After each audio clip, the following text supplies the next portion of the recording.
Good evening, I'm Ian Hanamansi. Tonight, a sweeping government warning. Don't leave the country.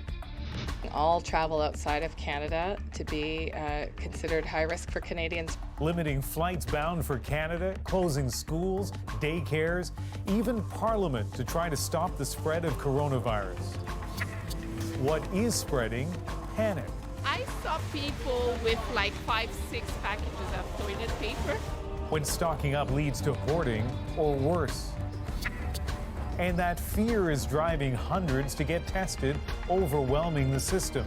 Patients cannot just come in, walking in for testing. Who really needs the test and why you should stay out of the ER? Cases soar in the U.S. I am officially declaring a national emergency. 2 very big words. As the U.S. president ignores his own public health advice. This is The National. COVID-19's impact on Canada is getting wider. The number of cases nearly 200 so far, and its impact on our lives, our communities, and our work is already massive. The concern now that this outbreak in this country has only begun. I know that you're worried. You're worried about your health, about your family's health, about your job, your savings, about paying rent, about the kids not being in school. After a week of chaos from the stock market to supermarkets, the federal government says help is coming, but also advises Canadians not to leave the country unless absolutely necessary. And as the Prime Minister remains in isolation, tonight we'll look at Ottawa's plan to control the spread of the virus and to support the economy, including the growing list of restrictions and cancellations and how panic is making a hard situation even harder, from grocery stores to diagnostic testing. Considering how quickly things are changing, many of you are on edge and have lots of questions. Well, today we got some answers and warnings today from the federal government. David Cochran begins our coverage from Ottawa. The Prime Minister is fighting this virus on 3 fronts: his family's health, the health of Canadians, and the health of the Canadian economy. We will be supporting the economy and Canadians through this time. Because his wife tested positive, Trudeau will work from isolation as his government tries to stop the contagion. Today, my advice is to postpone or cancel all non-essential travel outside of Canada. No Canadians should leave the country, while the government will limit the ways travelers can enter the country. International arrivals from certain regions will land only at a few specified airports. This will enable us to concentrate our precious resources for our border services officers and for our public health officers. Cruise ships are banned until at least July. They won't be allowed to go to the Arctic at all because of the lack of health facilities in the north. The border, however, stays open. As evidence shows, a border shutdown doesn't work. I think what we have to remember is that viruses don't know borders. A border is not going to contain a virus. Parliament, though, is closed until late April. MPs of all parties not wanting to be part of the problem when they visit their ridings. We go back and shake thousands. And then 338 people go back, shake thousands of hands, and come back together here, together in the same space. There's the risk to the community, but also the economy. On that front, a highly coordinated response from the country's top financial officials, cutting interest rates for the second time this month, letting banks tap reserves to free up $300 billion for loans, and offering $10 billion in credit directly to companies, all backstopped by the promise of much more to come. A significant stimulus program to be released next week to stabilize our economy, to support businesses, and to protect Canadians during a difficult time. That will include cash transfers to Canadians as people and the economy adapt to the new restrictions being deployed. It's a significant escalation in the national response, and it's nowhere near done because the virus is nowhere near reaching its peak here in Canada. David Cochran, CBC News, Ottawa. Now, while the Prime Minister today said he feels fine, he also said he has no plans to be tested for COVID-19, which has many people asking, why not? Trudeau said his doctors actually advised against testing since he is showing no symptoms. And as Health Minister Patty Hajdu pointed out a little later, that is the normal protocol. There is no evidence that someone needs to self-isolate if in fact they have been in contact with someone who is asymptomatic. And so it's important to remember that. That is why the Prime Minister has received that public health advice that he doesn't have to have a test. Haidu also said the Prime Minister's wife, Sophie, will be extensively interviewed as health officials attempt to trace everyone she has been in contact with. That major travel advisory is hard news for many Canadians who planned a trip during March break, and now they worry they could be out thousands of dollars. Cameron McIntosh takes a look at that part of the story. It's just directing me to a lot of government sites. He's taking the advice, but all day, like thousands of other Canadians, Mike Brown just couldn't get through. Yeah, look, it's ticking away, connected, but it's dead air. Trying to cancel the trip he was supposed to take to Costa Rica tomorrow, uncertain he'll recoup the $6,000 cost. It's really frustrating. I mean, you'd like to have some faith in humanity and that they'll do the right thing, especially with the feds coming out with, advising people to not travel internationally. We kind of feel like we're handcuffed a bit here. Tonight, Sunwing says he'll get a credit. It's one of several tour providers and airlines, including WestJet and Air Canada, revising cancellation policies in the wake of the government's advisory. Non-essential international travel. Travel agent Cindy Godet watched it all closely, fearing the government would ground planes or shut the border. We really expected a hard decision today, which I'm happy. There's no hard decision. Her office is dealing with cancellations, rebookings, and getting people home. Quarantining passengers for. Many now facing questions about quarantine, even where they may land. Safe travel. Once I get home, I'm going to be in my house for 2 weeks, and I guess I'll just be reading some books and waiting it out. Meanwhile, Canada's busiest airport was nearly empty, unheard of on the Friday before Ontario's March break. But some people are still traveling. Michael Jane and his father off to golf in Orlando. It's kind of a bummer if I want to cancel it. So we've been planned for about 2 months now, so yeah, we're going. Any traveler leaving now may return to a different situation. For now, Quebec and BC are ordering all returning travelers isolated, while Ontario is ordering all returning children isolated. Measures other provinces aren't ruling out. Cameron McIntosh, CBC News, Winnipeg. It is important to point out the number of cases in Canada is still quite low compared to other affected countries. Here's what the situation looks like tonight. Canada has now recorded at least 193 cases, the biggest cluster in Ontario with 82, including 19 reported today. That's followed by BC with 64, 11 announced this afternoon. 3 of those employees at a North Vancouver hospital. So that's a wide picture of how COVID-19 is affecting the country. But crises like these always hit hard close to home. Seems like every hour now another local event or service is canceled or suspended. We asked David Common to do some inventory. Ordinarily, 2 million people use public transit daily to commute in and around Toronto, but these are not ordinary times. By mid-next week, ridership is projected to be down a third at least. Service will be reduced as Canadians hunker down. That's kind of scary now to think about it. There's a lot of people impacted. That's fine. Most companies make you work from home nowadays too, right? We've agreed to close the New Brunswick public schools effective Monday, March 16th.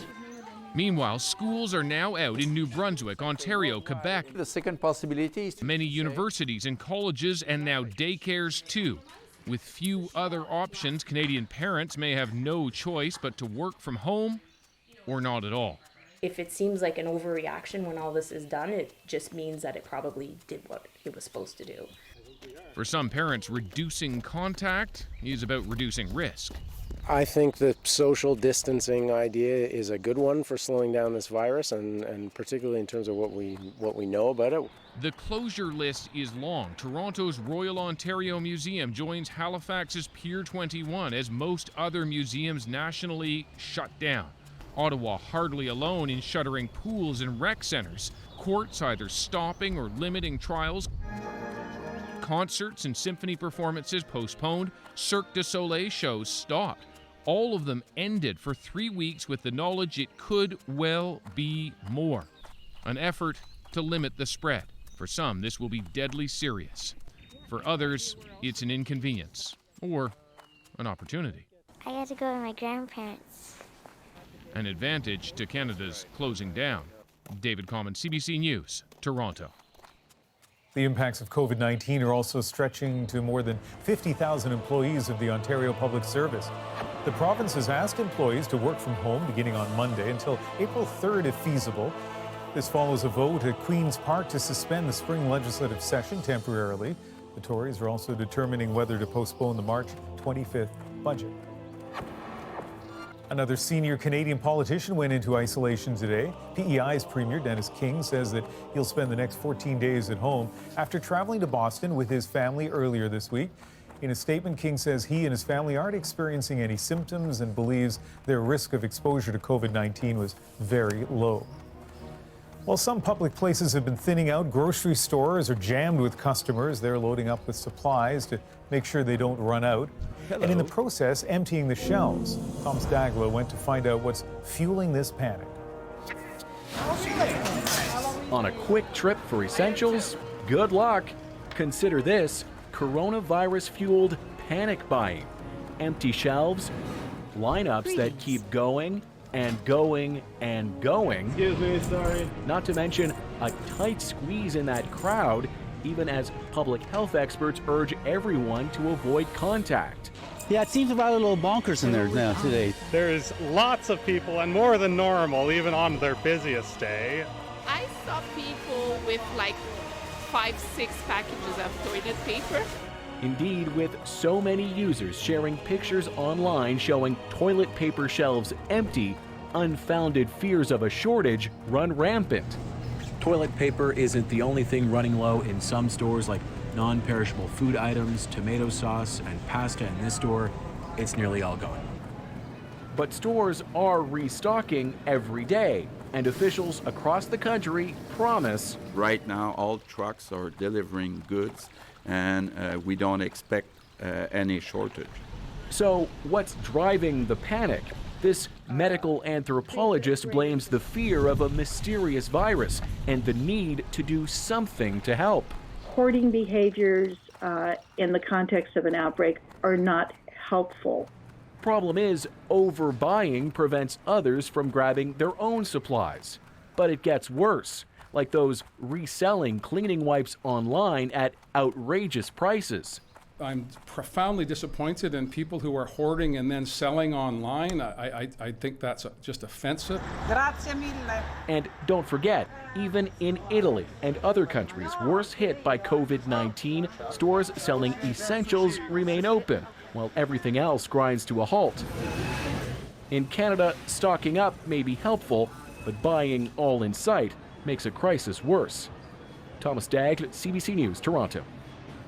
Here's another way widespread panic can harm your community. People who think they might have the virus are showing up at hospitals and assessment centers when they really shouldn't be there. Christine Burak shows us why that's a problem. They're lining up, masked and worried they might have the virus. Inside, there's no waiting room. A registered nurse is screening patients to determine if they need to see the doctor. Yesterday we saw about 170 patients, and today it looks like a lot more. But most of them were turned away. Doctors are seeing patients based on risk factors, not fear. I think there's a tremendous level of anxiety, and I think we're trying to control that anxiety as well. There's already a lineup of cars trying to get into this assessment center, and doctors inside say they're not just swabbing everyone. Health officials warn their supply of testing swabs is limited. Turns out Italy is a major supplier, and the country's been locked down by a coronavirus outbreak. Today, the city of Ottawa did a dry run of drive-through assessments and opened a larger center, but there are rules. Patients cannot just come in, walking in for testing. If they do, we tell them to call public health and get direction from them, and we send them home. At the same time, public health call centers are being overwhelmed. Wait times are over an hour. There are obviously a lot of people who are concerned about potentially having COVID just on the basis of their travel history or exposure. Before making that call, some health officials are asking Canadians to go online, find out who's most at risk and who's eligible for a COVID-19 test. We have a website. The federal government has a 1-800 number. Do not phone 811 unless you have traveled outside of the country and have developed fever or new cough. Rules vary by province, but doctors warn, much like an MRI scan, not everyone who wants a test needs one. Christine Birak, CBC News, Toronto. Okay, ready for some more practical advice? Let's bring in infectious disease specialist Dr. Michael Gardam. And Dr. Gardam, the danger here, as we saw, is that people who aren't infected will overwhelm the system. So how can people assess their symptoms at home to figure out what to do next? Yeah, really it's about, how sick are you? And so, obviously if people have difficulty breathing, very high fevers that aren't breaking, if they're so tired or weak that they have a hard time getting out of bed, those are all symptoms that we say, you really should be going to see a doctor. But for very mild symptoms, if you come and see us, there's no specific treatment for this. So we're just going to send you back home again. So it's really about how sick you are. Now, there are people who are in the so-called compromised group, or they're looking after someone who is. Is the criteria different for them? No, not particularly. I mean, it really comes down to if people are ill enough, or if there are other extenuating circumstances, when they go to an emergency department, the doctors may decide to test them. But by and large, we're still testing largely based on travel to other countries. So a quick question here, if you're not sick enough to go in, you don't have the symptoms you mentioned at the beginning, but you're still feeling, what might be the cold, the flu, you're not sure, what do you do then? Yeah, the message there is the same one we've been saying for years, which is stay home, and we really mean it this time. Nobody wants to see you at work walking around coughing, so you need to stay home until you are feeling well enough to go back. I like that. We really mean it this time. Dr. Michael Gardam, thank you. Thank you. Around the world, the number of COVID-19 cases continues to climb.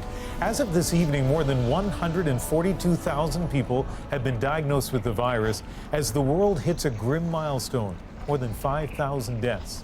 Some good news, though, more than 70,000 people have recovered. In the United States, more than 1,200 have been diagnosed, 43 people have died, and 6 have recovered. Those numbers may go up as the United States improves its testing process, something Donald Trump announced today when he declared a national emergency. The CBC's Katie Simpson has more from Washington. The president and his coronavirus team are significantly ramping up the fight against the disease. I am officially declaring a national emergency. Two very big words. The announcement unlocks $50 billion in federal funding and allows for better coordination with state governments. The Trump administration is also partnering with the private sector to get more Americans tested, promising to set up new drive-through testing sites like the one that just opened at the center of the outbreak in New York State. And this new approach to testing, which will start in the screening website. An online survey patients fill out to see if they actually need to be screened. We don't want everybody taking this test. It's totally unnecessary. And this will pass.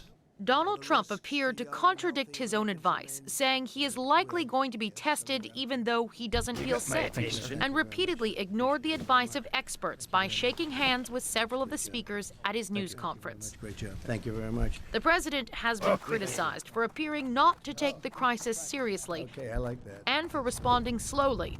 The U.S. has struggled to test large numbers of patients because of flawed testing kits, a lack of supplies, and strict regulations. The system is not really geared to what we need right now, what you are asking for. That is a failing. Even if it is a failing, Trump says it's not his fault. I don't take responsibility at all because we were given rules, regulations, and specifications from a different time. Lawmakers are putting even more resources into this fight, agreeing on new legislation that guarantees testing is free, some workers get paid sick leave, and kids who rely on school meal programs will continue to be fed even if classes are canceled. Katie Simpson, CBC News, Washington. In Europe, efforts continue to combat the spread of the virus as the World Health Organization called the continent the new epicenter of the pandemic. In Italy, officials recorded the highest daily death toll yet. 250 people have died in the last 24 hours.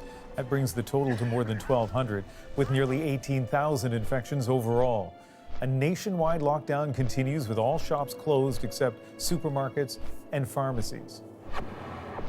In Spain, the Prime Minister announced a 2-week state of emergency. The goal is to mobilize the military and other resources as the number of infections jumped to 4,200 with 120 deaths.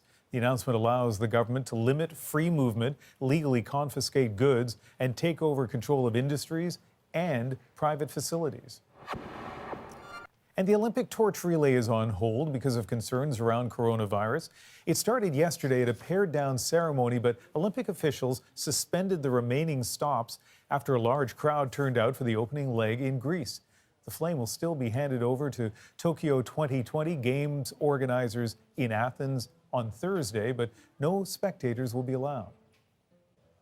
So maybe you're one of the many Canadians who's facing self-isolation, and that means a few adjustments. Make sure you're not sharing any dishes with anyone who's sick or may be infected. From cleaning counters to clothes, the do's and don'ts of self-isolation. Plus, I am concerned for my community and what this will do over the long term. The case for containment, Seattle versus Vancouver. How COVID-19 is playing out in two close-by West Coast cities. Canceling prayers and reducing services. The challenge of keeping the faith in the age of COVID-19. We're back in 2.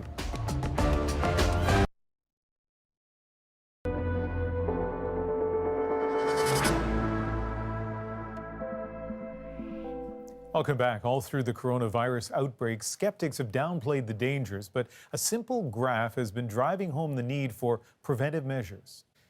This curve represents the growth in the number of COVID-19 cases over time, and this dotted line represents the healthcare system's capacity to treat cases.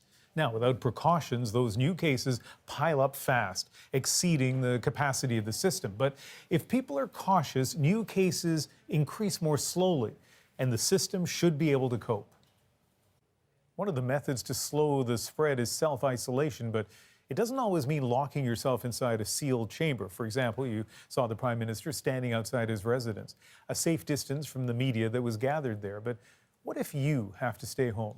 Ellen Morrow shows us what precautions to take. More and more people are in self-isolation at home, either because they have the virus, worries they could be carrying it, or as a precaution. This is what you should do if you find yourself in that position. First things first, you're not leaving your home unless you need medical care. Don't go to the store, get on public transportation, in a taxi. You're staying inside. If you live with others, you need to keep your distance from them. You should also stay away from any pets you might have. Stay in a separate room, use a separate bathroom if possible, and if you are in the same space, you should wear a mask and they should also wear gloves. Keep any interactions limited, and you should stay at least 2 meters apart. You, or if there's someone else in your home, needs to be disinfecting regularly touched surfaces as much as possible, so counters and taps, and make sure you're not sharing any dishes with anyone who's sick or may be infected. For laundry, officials say there's no need to separate people's clothes, but they should be handled with gloves, and you should use the highest temperatures possible. Afterwards, you need to wash your hands with soap and water. You should be doing that frequently, as well as monitoring your symptoms. And since you must limit your interactions, keep in touch with your loved ones through your phone. You also need to keep busy. Many people will be working from home. You could also do that task you've been putting off. Read a book, watch a new show. Mental health is important. Make sure you're taking care of yourself. You might need to get creative. Use a grocery delivery app or have your friends drop things off outside since you can't go to a store. Anything you can do to keep yourself away from others as much as possible. Ellen Morrow, CBC News, Toronto. That was impressive. Just ahead, she spearheaded BC's response to the coronavirus pandemic. Dr. Bonnie Henry on how all the news this week literally kept her up at night. Last question, you said things are changing so quickly here, day to day, so maybe not a fair question, but what do you think is next? Yeah, so what do I think is next, or what do I hope is next?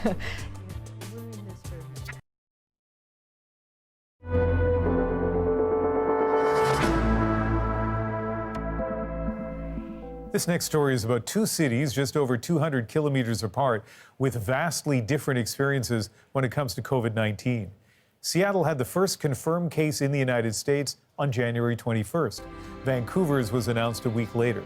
Since then, cases in BC have risen slowly, but in Washington state, they have exploded. Our crews went to find out, and by the way, they came back before the province announced the new travel restrictions. There you go. In the state hardest hit by COVID-19 came one of the strongest warnings this week. We are going to have to change our lives in ways that are uncomfortable if we're going to succeed as a community. It's not quite lockdown in Seattle, but residents say it's pretty close. Our office is pretty much empty. I'm only in for one meeting today, and then I'll go home. I think that's pretty much citywide. Ground zero in the state is the Life Care Center. 22 people connected to the facility have died after contracting COVID-19. More than half of the current residents have tested positive. And the virus has spread well beyond here. Let me just show you this so we can... Dow Constantine is the chief executive of King County, which includes Seattle. There are almost 300 confirmed cases here, and Constantine says that number will likely double every 5 to 7 days. I am concerned for my community and what this will do over the long term. Obviously, the personal tragedies that are happening every day are terrible. Hey, how and you doing? the impact to our economy, to our culture, to the cultural institutions that will be challenged to survive is, remains to be seen, but is potentially really severe. It has been widely reported that Washington state was slow to test for the virus, losing valuable weeks in identifying who had it and how it was spreading. There are now more than 500 confirmed cases and 37 people have died. But after falling behind, the state has moved quickly. From big companies telling employees to work from home, government banning major sports events before leagues took action, and big institutions like the University of Washington, which developed and is administering hundreds of COVID-19 tests a day. Keith Jerome is the university's head of virology. Yeah, well, I think what's really struck me is how quickly you can go from this being an abstract concern to this being essentially all you think about in a location. Jerome's university closed classroom doors on Monday. Students are now learning online. But take a look at the University of British Columbia today, where classes with fewer than 250 students are still meeting. One of the many distinctions between the impact of COVID-19 in Vancouver and Seattle. It is striking. You see cities that are so close to each other in their geography, so similar to each other in their demographics, but you see very different outbreaks. In places like Wuhan, there was a huge... Vancouver doctor Srinivas Murthy is working with the World Health Organization on COVID-19. He says one of the differences in early response to the outbreak between Seattle and Vancouver was based on access to health care.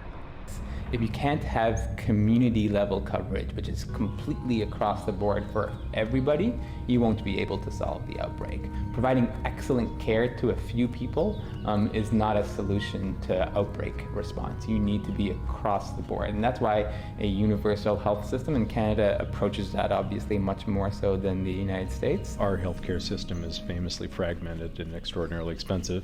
The Canadian system is more comprehensive, but it'll still become overwhelmed. It's a very elaborate system. Of course, that's what officials are trying to fend off on both sides of the border, even if in Washington the fight seems, at least for now, a little more daunting. For all of our admonitions to keep a safe distance from others and work from home, we end up coming to work. We are at my office building today. And I will tell you that we've already identified that someone who was in this building is positive for the coronavirus. So you have to avoid touching things, you have to wash continually, you have to not touch your face, and you have to keep those who are most vulnerable away from infection. That is the most critical thing. And if we do these things and we do them earnestly and zealously, we will get through this. That is the message on both sides of the border. It's not every day that a provincial health officer becomes a household name, but here in BC, Dr. Bonnie Henry has emerged as one of the faces and calm voices of this pandemic. Day after day, Dr. Henry has been out front, guiding British Columbians with facts. The risk still remains very low. Humor. Wash your hands like you've been chopping jalapenos and you need to change your contacts. And compassion. I went through SARS. I've been through Ebola. I've been through the pandemic in 2009. And I just know how stressful it is for our healthcare system, for my colleagues, and for families. Yesterday, she announced some significant changes. We are advising British Columbians against all non-essential travel outside of Canada. We are directing all event organizers in British Columbia that they will be required to cancel any gatherings larger than 250 people. I spoke to Dr. Henry earlier today and started by asking about the sudden increase in restrictions. It really came down to feeling that the changing situation globally, the changing risk, that it would be better to go too soon than too late. And if we went too late and didn't protect people, we would never be able to recover from that. A lot has been emphasized about what we can't do or shouldn't do. Here we are on a Friday night heading into a Saturday. What can we do? Yeah, so that's it. We want to find that balance of protecting people as best we can and protecting our communities and particularly our seniors and elders. But we need to live life and society has to go on, and we want to minimize as much as possible the disruption. So there's lots of things we can do. We're not closing down society and we're not closing down outdoor things. I mean, this is a perfect time to go walking in the park, go with your kids, go skiing, go visit ski hills, go to restaurants, go out. But just be mindful. And if you're not feeling well yourself, stay away. And stay away from people who might be more vulnerable. This is a time where we do have some transmission here in BC. We have some transmission in our communities. So people who are older, who have underlying illnesses, need to really consider about going out in a crowded place. And that's what some of these measures are, to try and reduce that crowding. You said earlier that better to be too early on some of these measures than too late. How would you assess, as of right now, the level of risk of transmission in British Columbia? Yeah, right now, in most of BC, our level of risk is quite low still. Still quite low? Still quite low. We have some community cases that we have not yet traced back and figured out where they are, but small numbers. And we're doing a lot of testing, so we have a pretty good idea. Having said that, the testing is getting near its maximum and it's challenging, and we still have quite a lot of people who are sick. Some of the other things about, March break starts today, the school day today for many kids, and it's for the next 2 weeks. And a lot of people were planning on travel, and that concerned me, particularly if we were traveling to places where we now know there's a lot more risk than we realized even a day or 24 hours ago. So the impetus really for making these decisions yesterday was so that people were aware of these things when they went on travel. They could reconsider whether they wanted to go to places, particularly because the risk is changing so quickly everywhere in the world. Last question, you said things are changing so quickly here, day to day, so maybe not a fair question, but what do you think is next? So what do I think is next, or what do I hope is next? We're in this for another few weeks at least, given what's happening globally, particularly on the what's going on in Europe, and we're now seeing seeding of countries in South America and other places that we haven't seen before. So it's not over yet by any means. I'm hopeful, and we will continue to do as much containment as we can in BC, but I expect that we'll have more community transmission. I hope that we'll be able to slow it down and keep it so that our healthcare system is able to manage and able to look after everybody else who has their health issues as well. But I think we have a number of weeks before we can really predict what this is going to look like. Well, you've done a very good job getting the message out, so thank you very much. Thank you. Public health officials have stressed the importance of hand washing, but that may be nearly impossible on some domestic flights. I kind of felt like I was riding in a porta potty in the sky kind of thing. What's missing from some of Canada's major carriers? And later, schools out. The pandemic has some of Canada's largest universities canceling in-person classes. We'll look at the implications for students.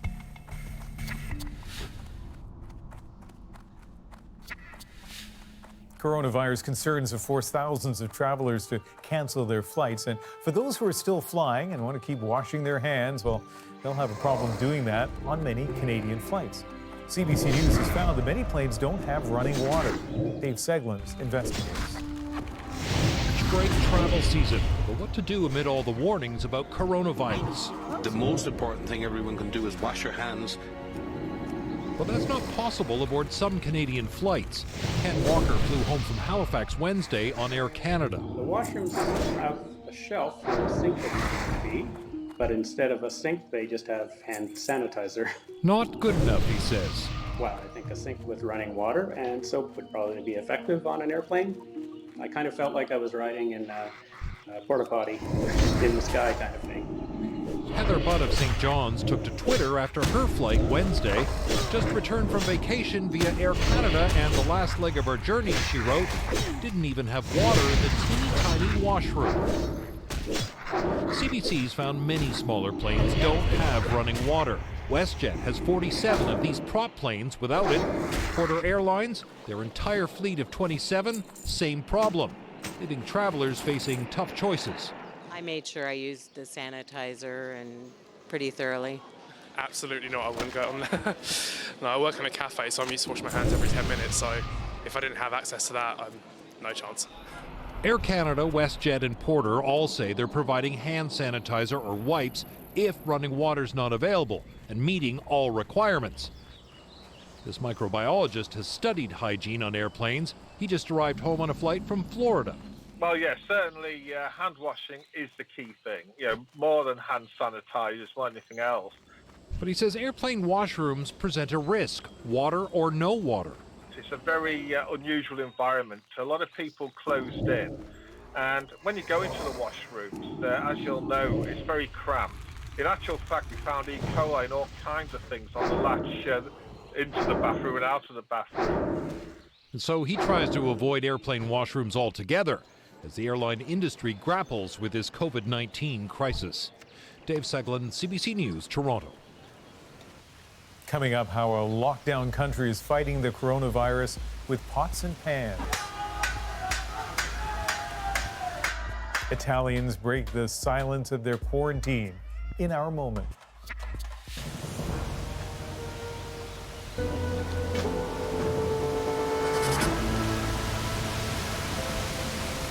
For days now, universities and colleges have faced growing pressure to protect students and staff from potential exposure to COVID-19. Warnings about large gatherings have finally pushed many to take action. Deanna Sumanak-Johnson shows us the impact on campus life and studies. On a windy Friday, this University of Toronto campus is not exactly buzzing with student life. In the next little while, it will only get quieter. Today, Canada's biggest university, along with many others across the country, made the decision to cancel all face-to-face classes and move them online. I think it's a pretty good idea. Social distancing is pretty important right now to contain the virus. There's a lot of repercussions of this decision that are definitely a little bit stressful in terms of labs and midterms and finals. Most students say they understand the decision, but many challenges lie ahead. Universities are not closed. Students like these who live in dorms and eat in cafeterias will still be facing crowds. Even eating in the residence dining hall is definitely going to be something that's changing for us. Laurentian University was the first to cancel in-person classes after someone who works there contracted COVID-19. They have encouraging words. The classroom experience is actually been transitioned over quite effectively, and that's working very well. I think where we do still have some challenges that we have to work out is courses that include laboratory experiences or courses that have placements. For example, we have some clinical placements in nursing. This higher education consultant says that for all the talk of preparedness, universities are scrambling. In some cases, you're going to see classes simply canceled, right? The professor's just going to say, email me your last assignment, and that's it. In some cases, you're going to be seeing a professor just use Zoom or Microsoft Teams or even Skype to talk to students. It's complicated for sure, but universities are under pressure to protect people. As for the students, some see a silver lining. They're canceling our midterms, so that's something. There's a little bit of good coming out of it. Deanna Sumanak-Johnson, CBC News, Toronto. So, for the most part, clearly a stressful time. Some Canadians are turning to their faith for comfort, but as the CBC's Alison Northcott tells us, worshippers are having to adapt to new limits on public gatherings. At this Montreal mosque, extra precautions and a careful head count. We try to respect the consideration which being delivered by the government to not have more than 250. The Canadian Council of Imams recommended cancelling Friday prayers, and some mosques did. Those coming here say they are being cautious. The brothers, they made special efforts to clean up everything that is touched by multiple people. This Toronto synagogue says services will continue for now, while practicing what one rabbi calls social distancing with spiritual nearness. The Catholic Archdiocese of Montreal and Toronto asked their churches to cancel Sunday masses. Only smaller weekday services will go ahead. The number of people who come here are quite less, so I feel it's all right for me to come just one person.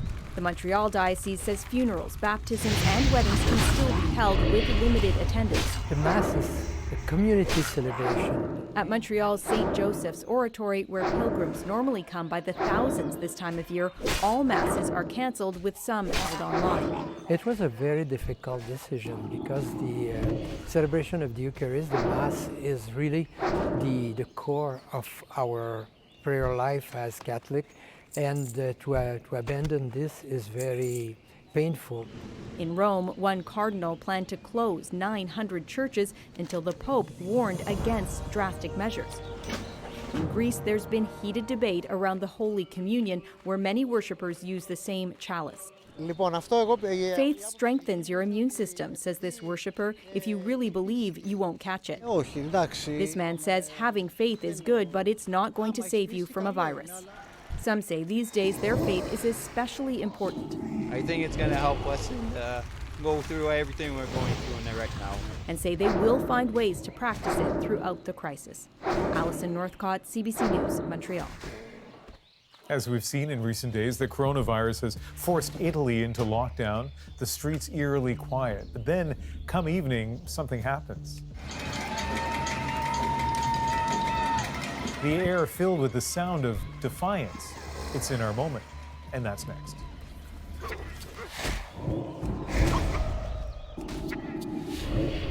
Italy has been hit hard by COVID-19. The death toll is increasing.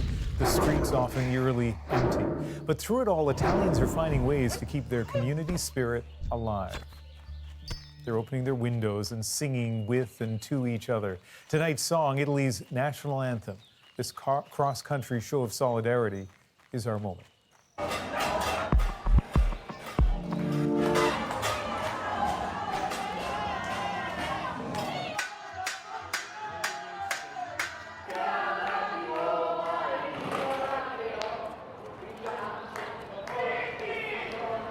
You need something? Light bless you.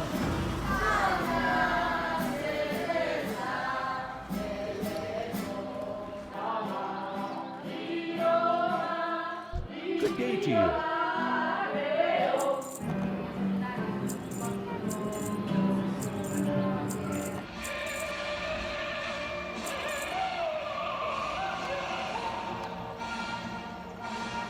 Safe travels. Hello. Have a good one.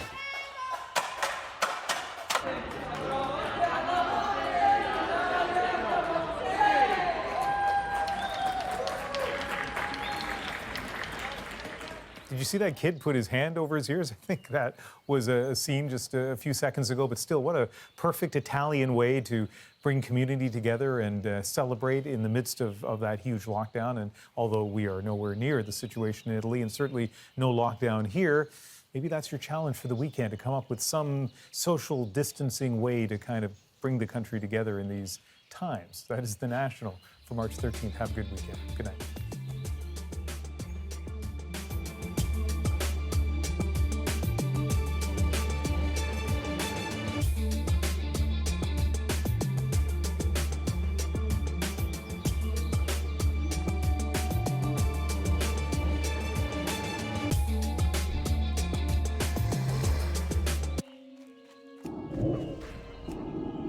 That's still recharging.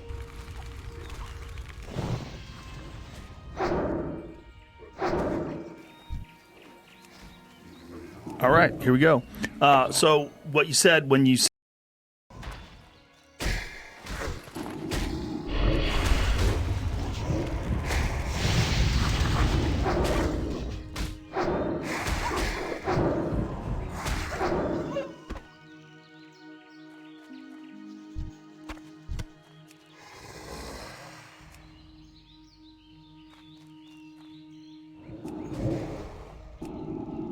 I can't pass that yet.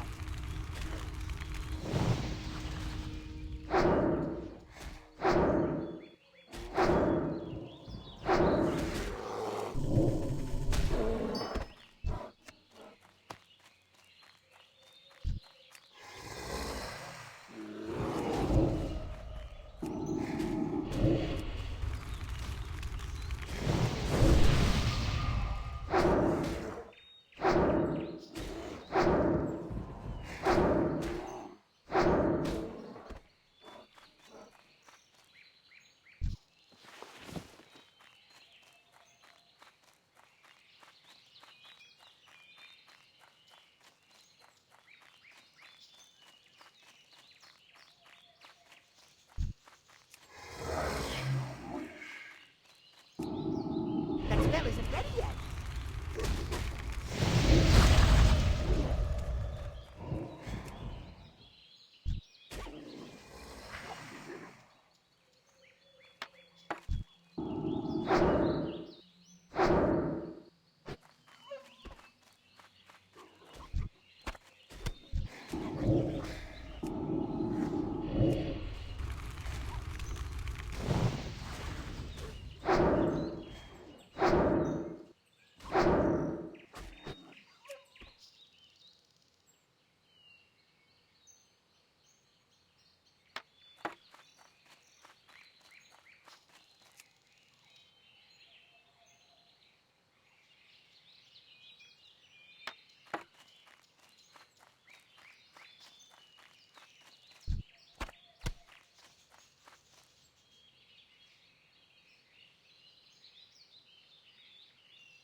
Greetings. What? Safe travel. Oh,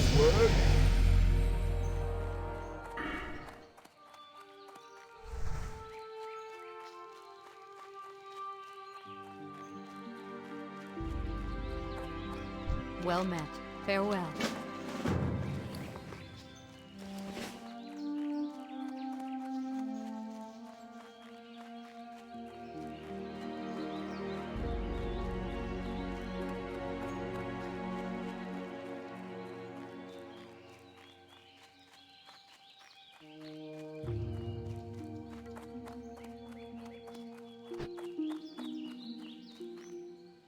I supply only the finest goods.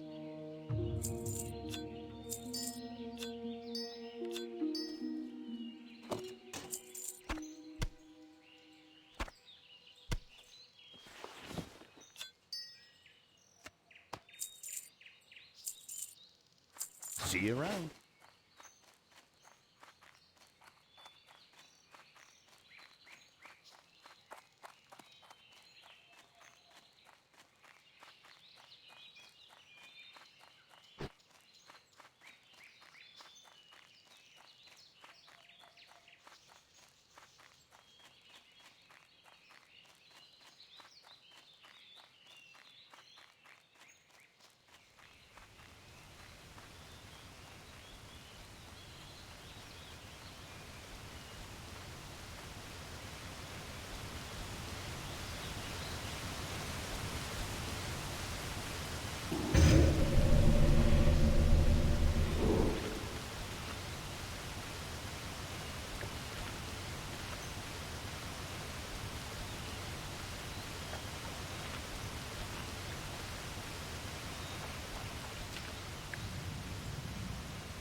That's still recharging.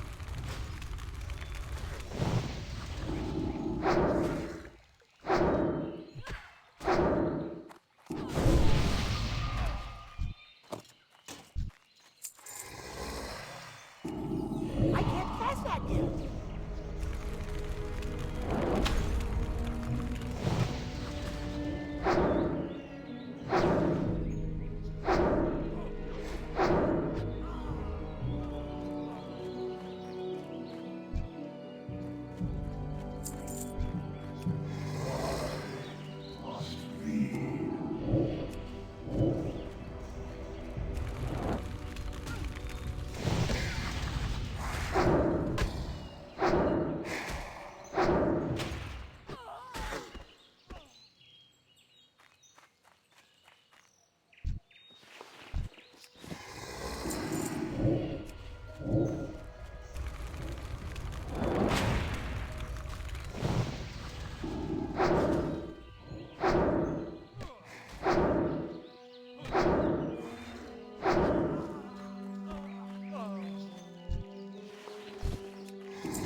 That spell isn't ready yet.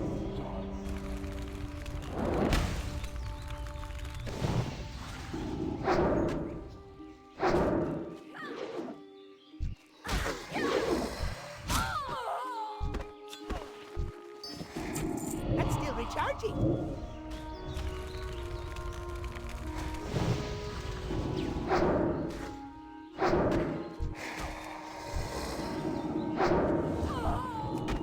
I can't cast that yet.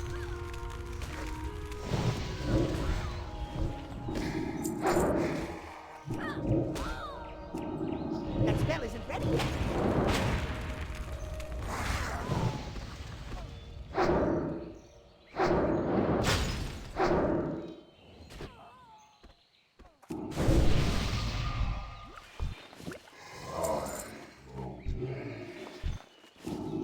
I can't cast that yet.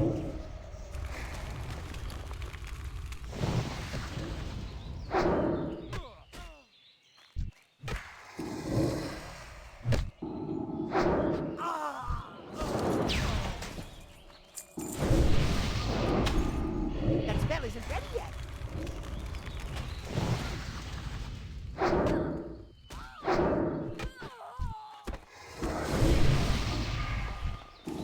That's still recharging.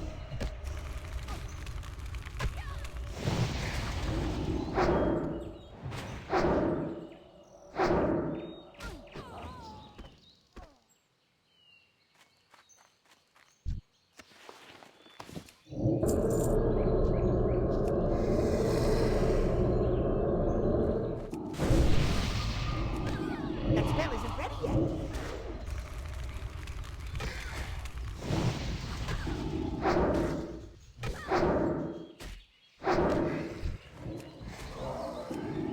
That's still recharging.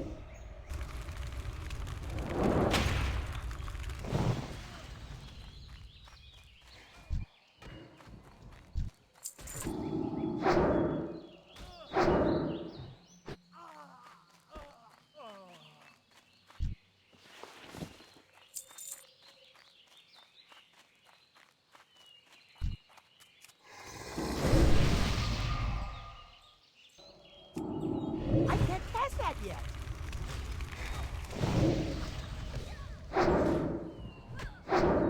I need to get closer.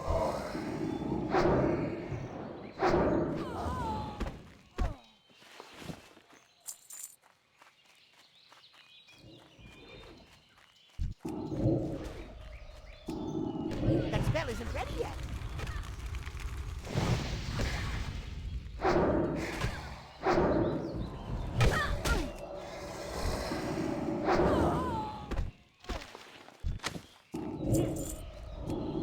I can't cast that yet.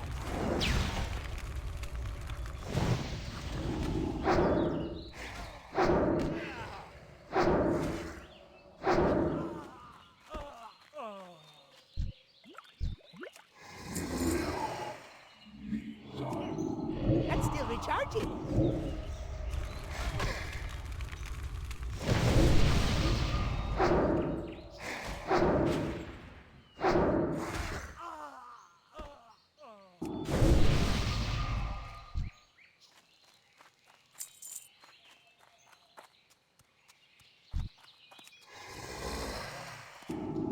That spell isn't ready yet.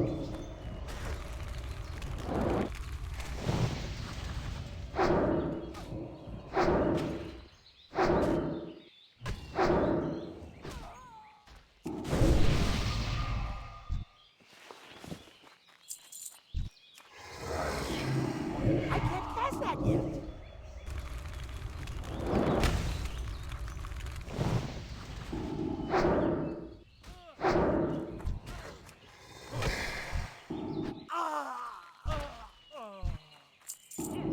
That's still recharging.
I can't cast that yet.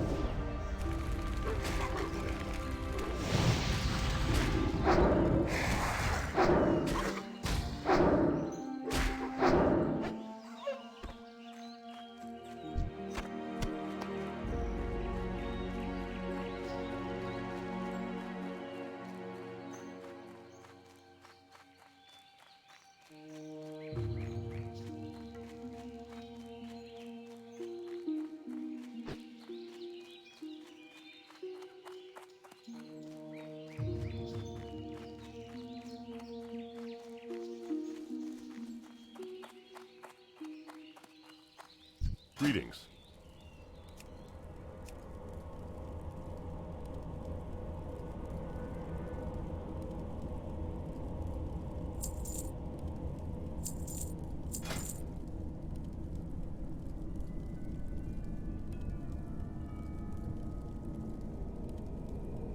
For the Alliance.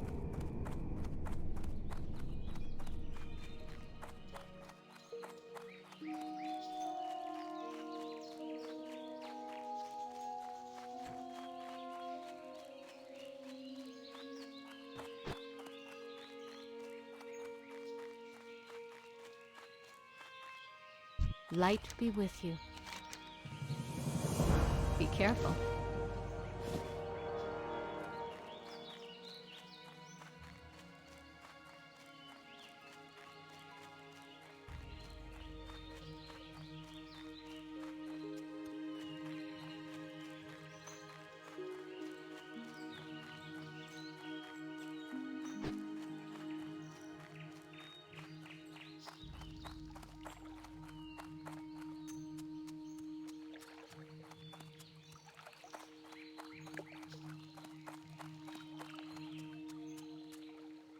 Greetings. Go with honor, friend. King's honor, friend. For the Alliance.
Need help?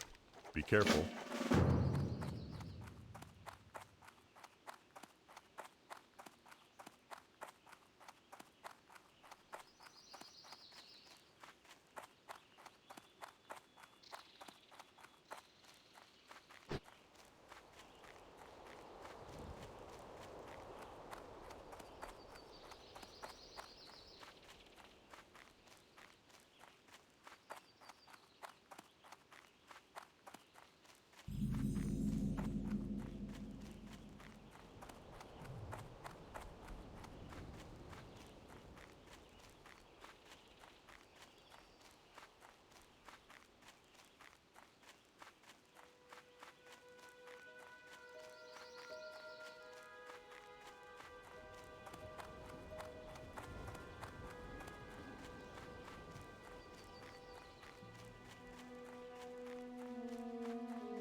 Well met.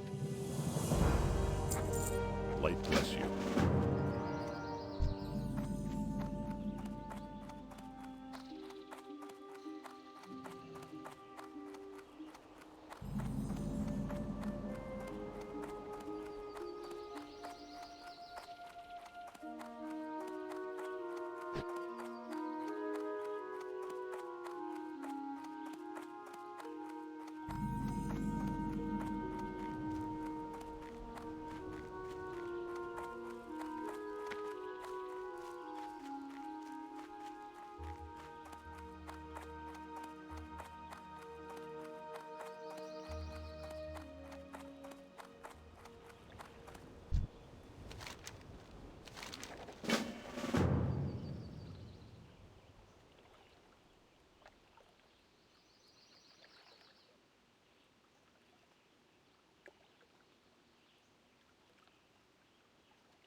can I do for you?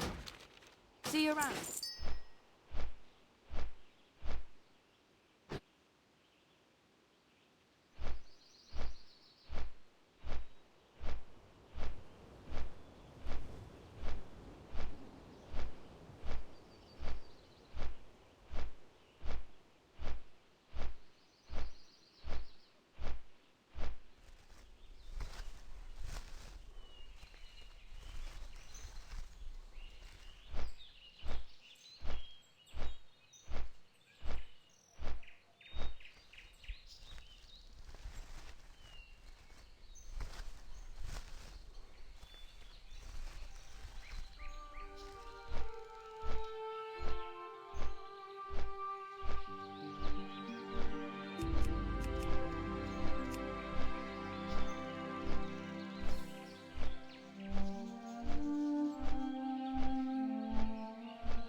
light be with you. Be careful. What can I do for you?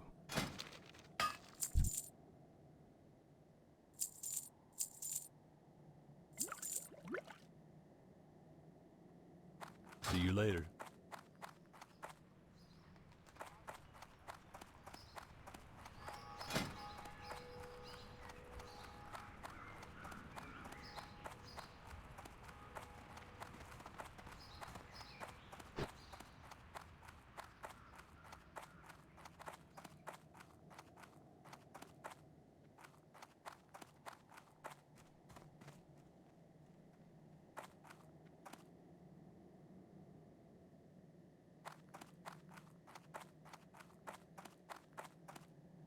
You need something?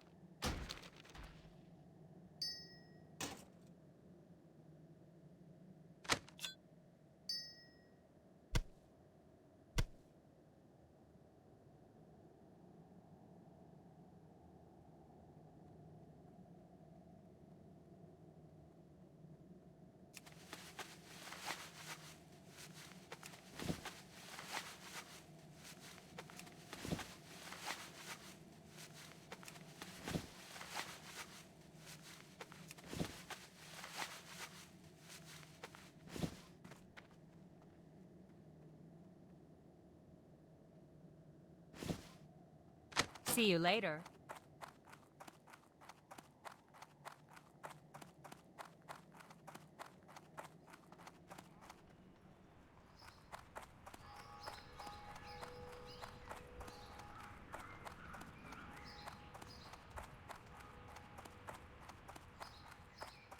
You need something?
Go with honor, friend.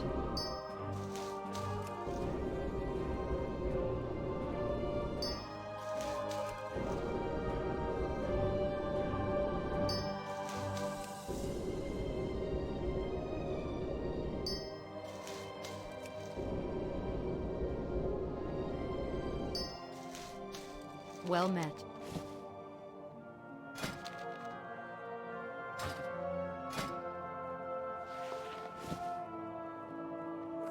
Light bless you.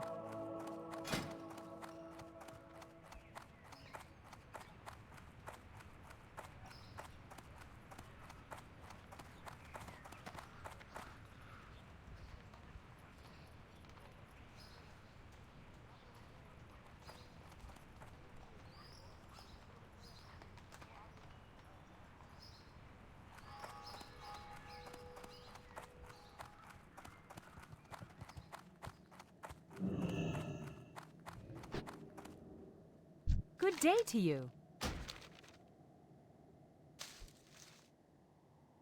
Safe travels. Hey there.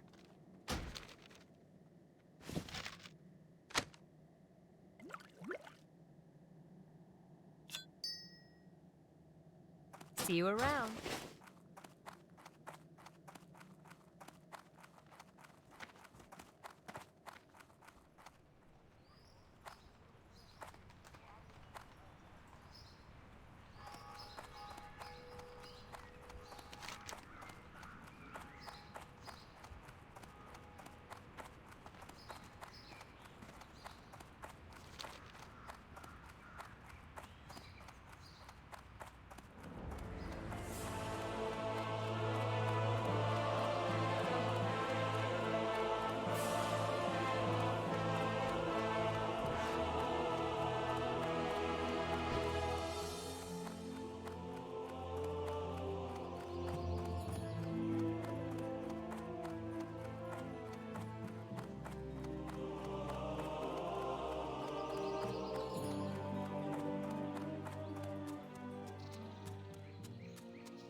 Need help?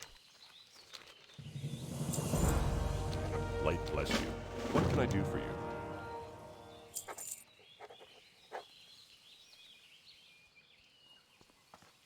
For the Alliance.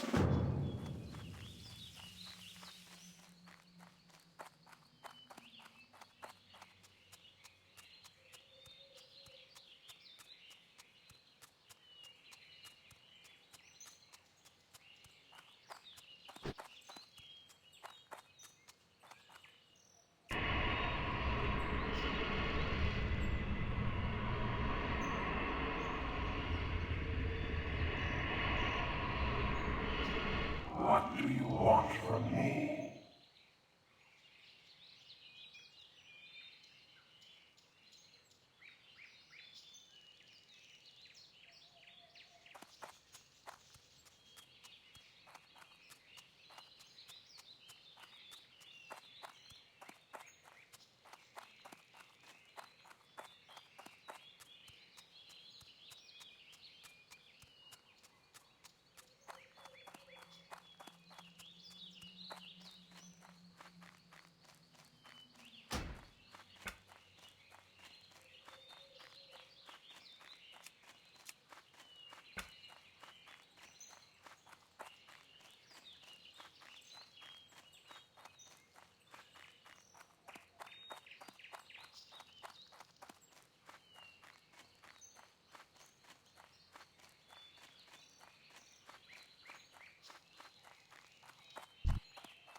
Greetings. Go with honor, friend. Light bless you.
I'm still recharging.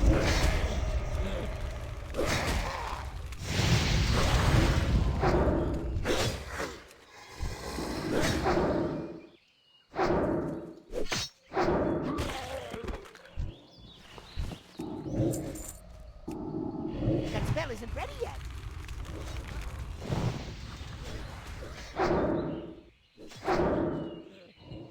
I can't cast that yet.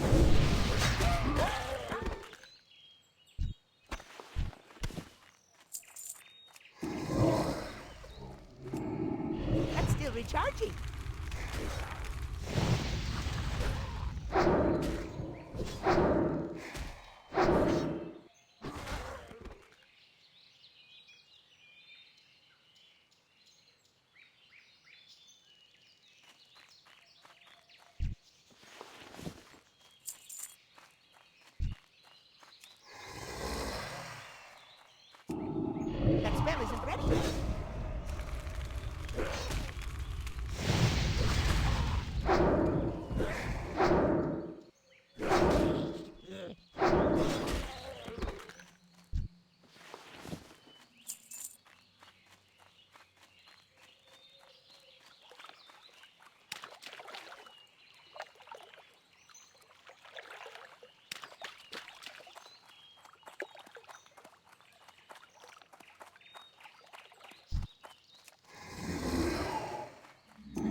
charging.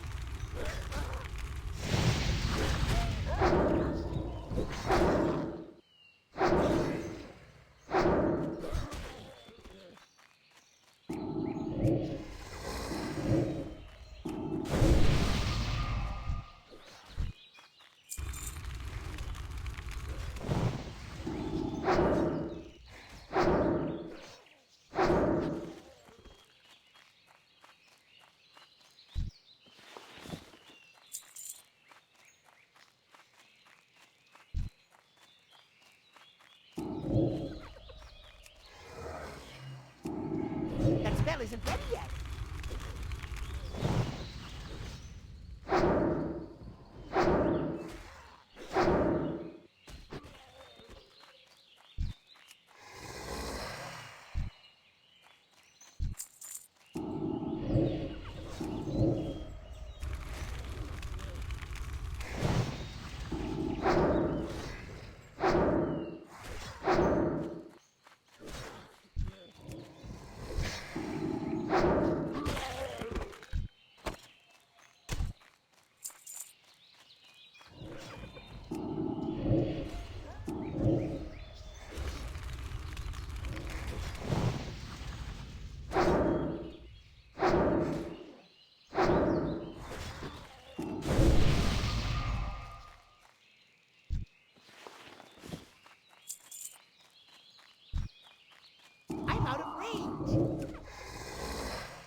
closer.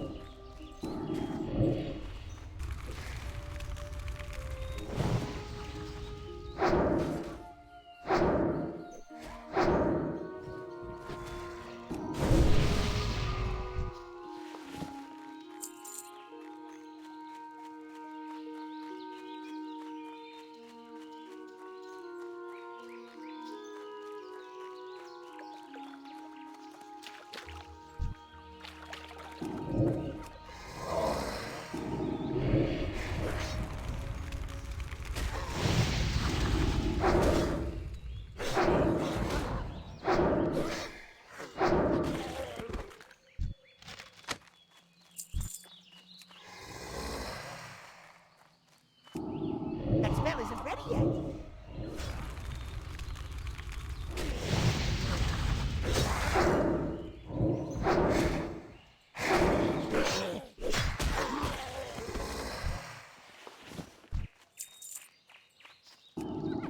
I can't cast that yet.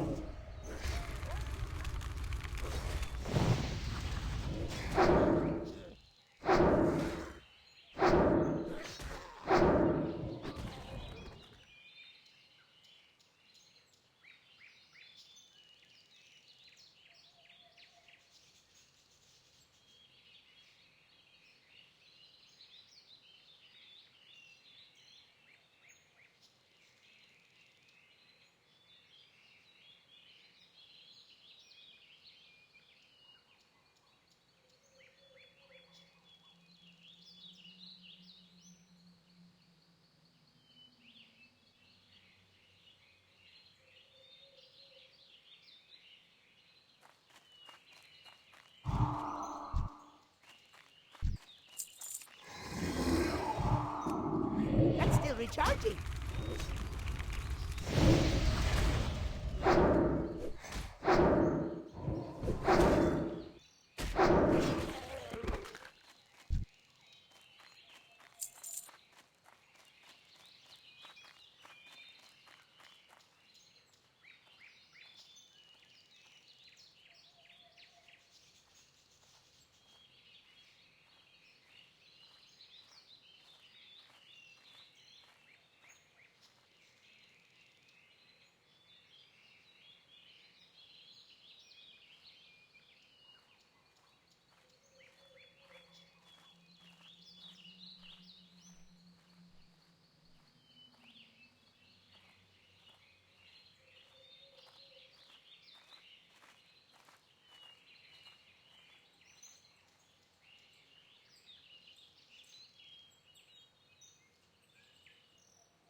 I can't cast that yet.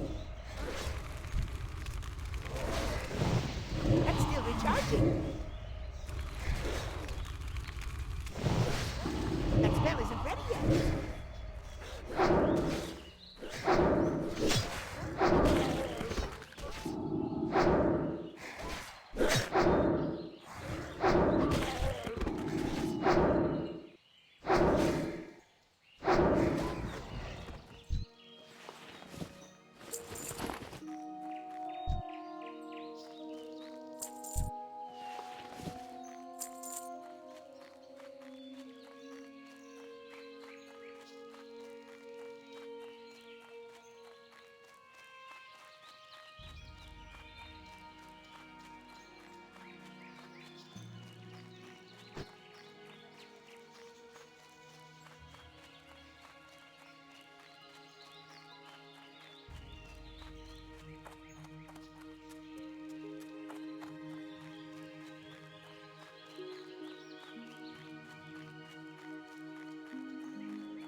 King's honor, friend.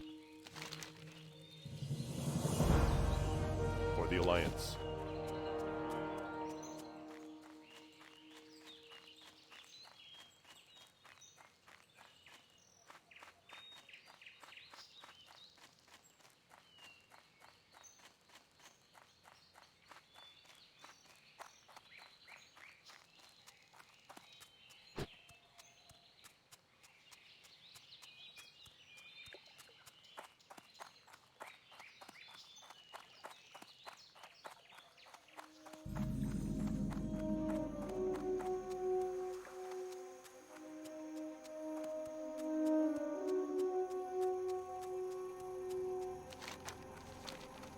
Good day to you.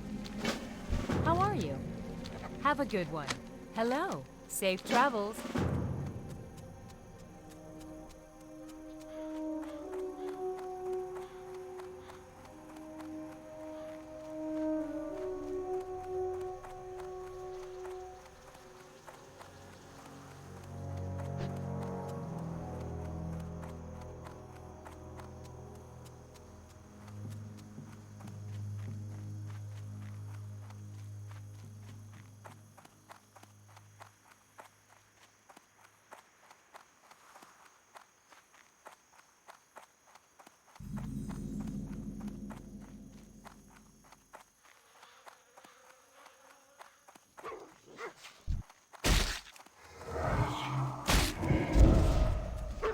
Greetings. Be careful.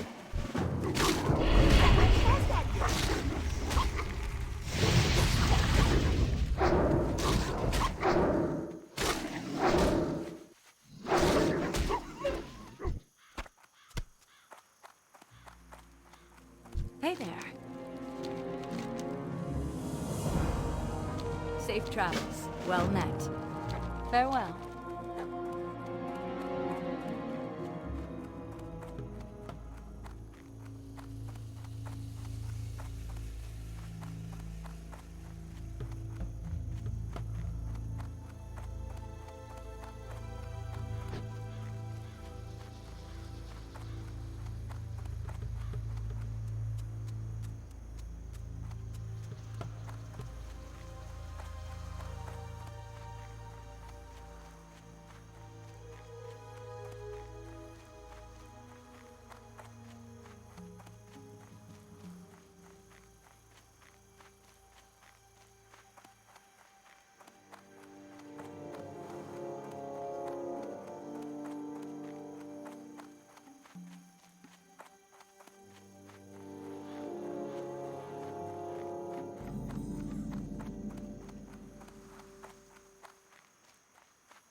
Light be with you. Go with honor, friend. Can I help you?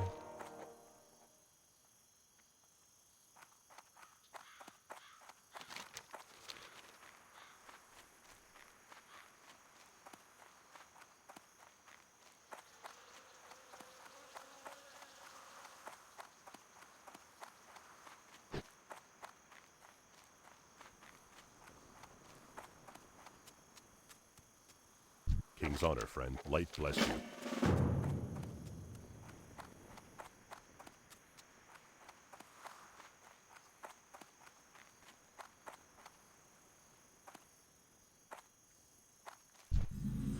What can I do for you? See you later.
Hello, safe travels.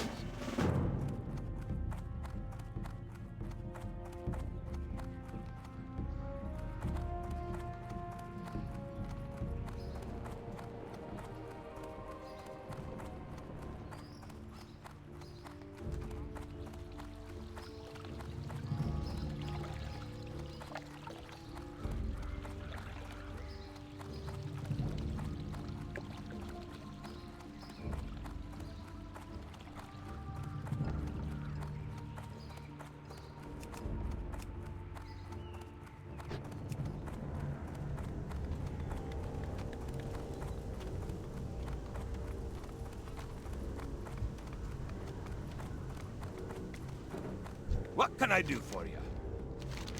Be good. What's on your mind?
Why do you call?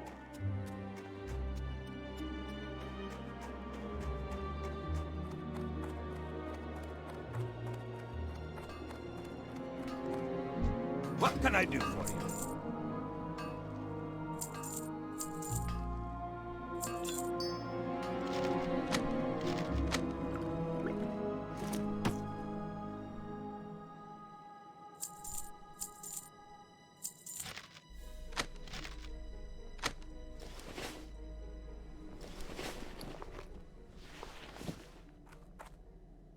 See you soon.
Great to meet you.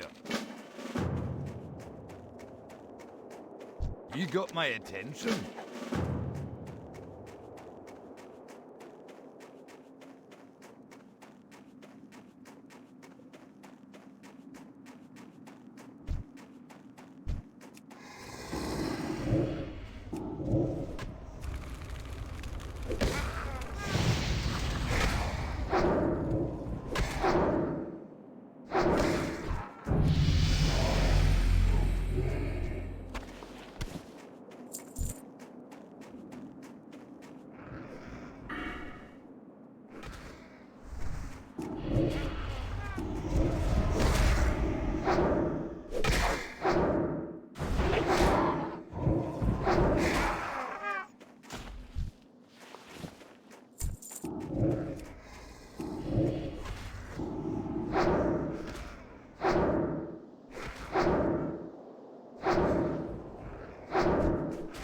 That's still recharging.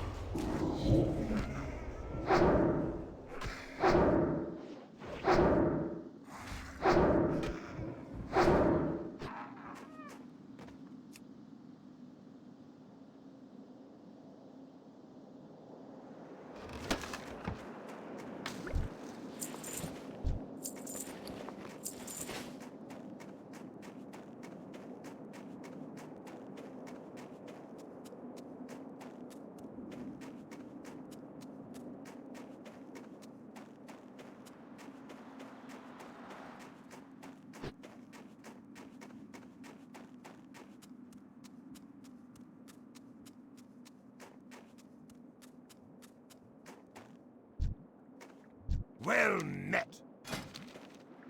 You got my attention. Off with you.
far away.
Back to the void.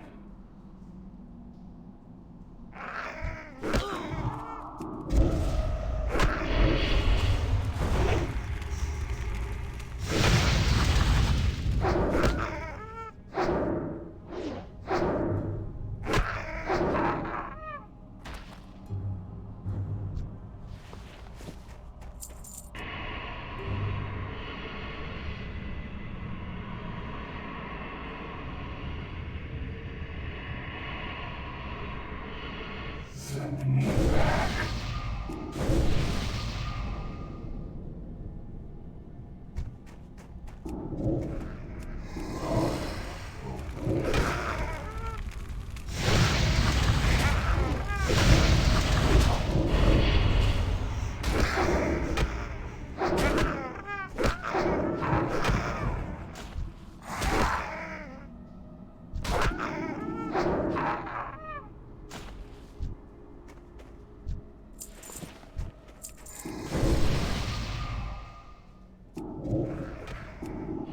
I can't pass that yet.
can't do that yet.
That ability isn't ready yet.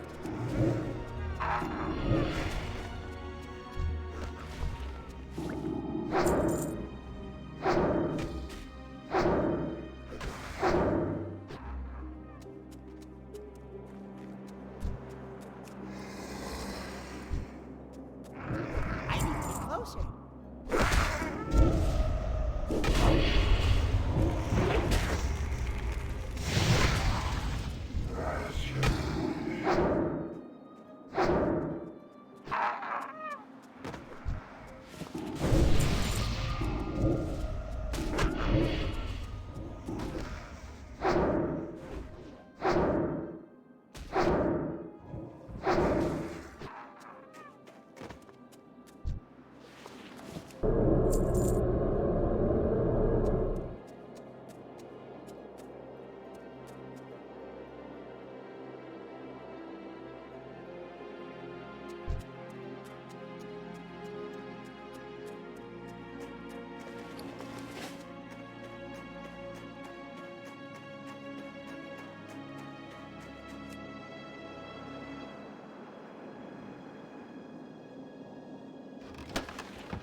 Hi.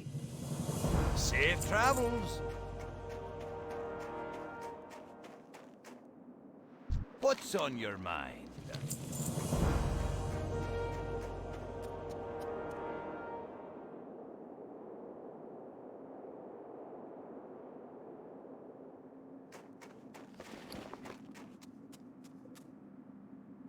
What's on your mind?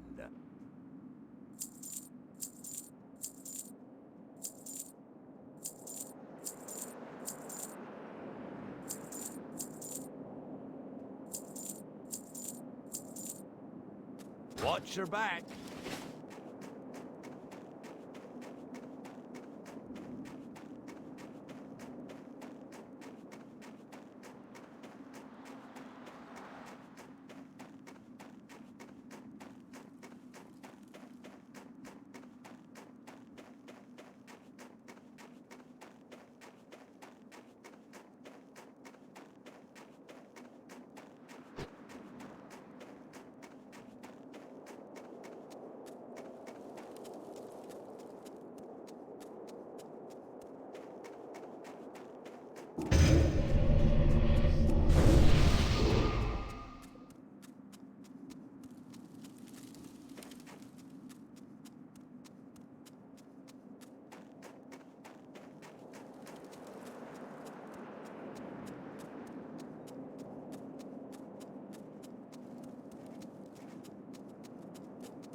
that that target?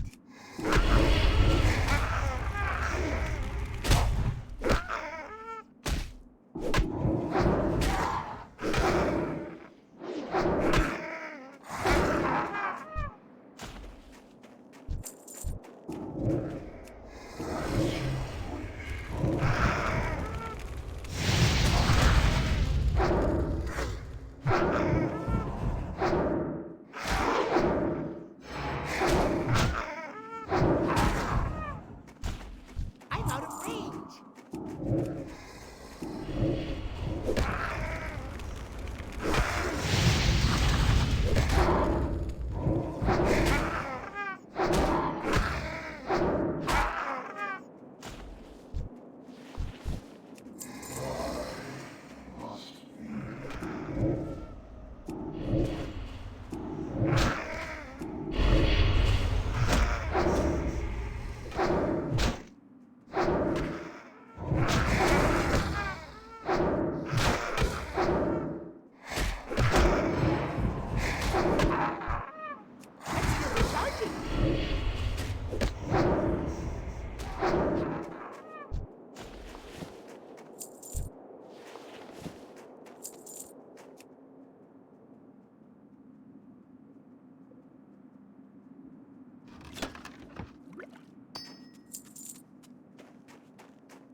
Here there. Watch your back.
Great to meet you.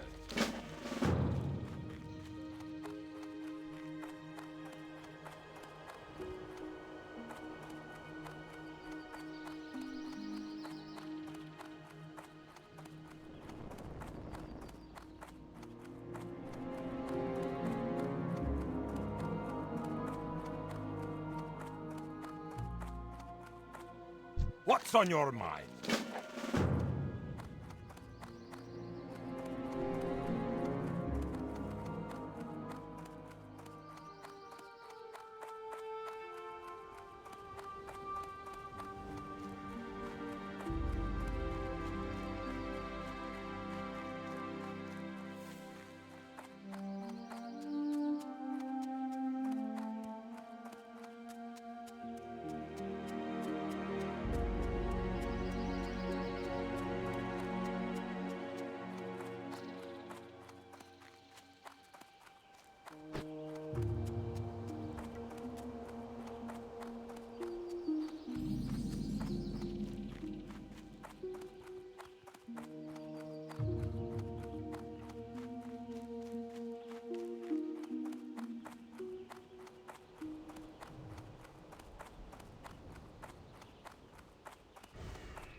It's too far away.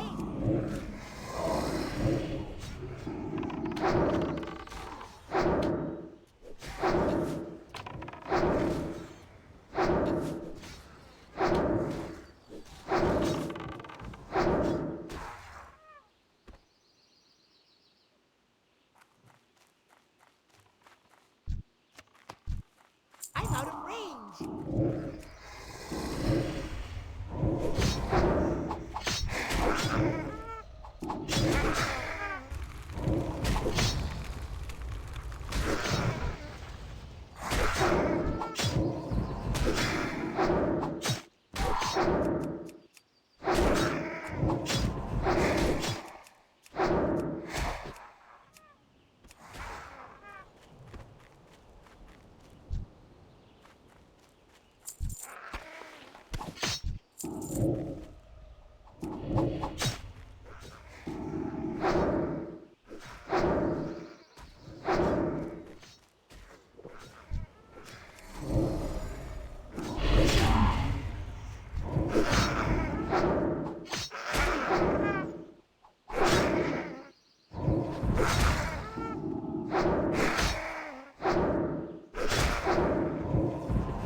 I need to get closer.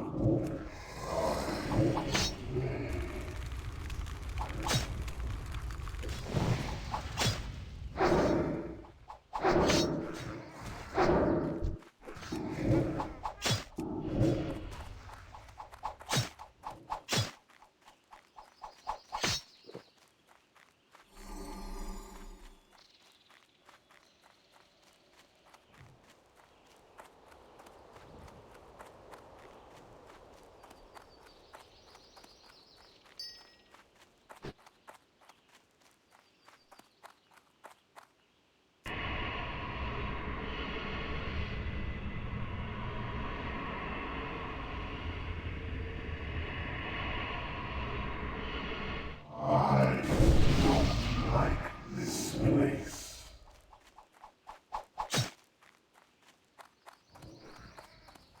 It's too far away.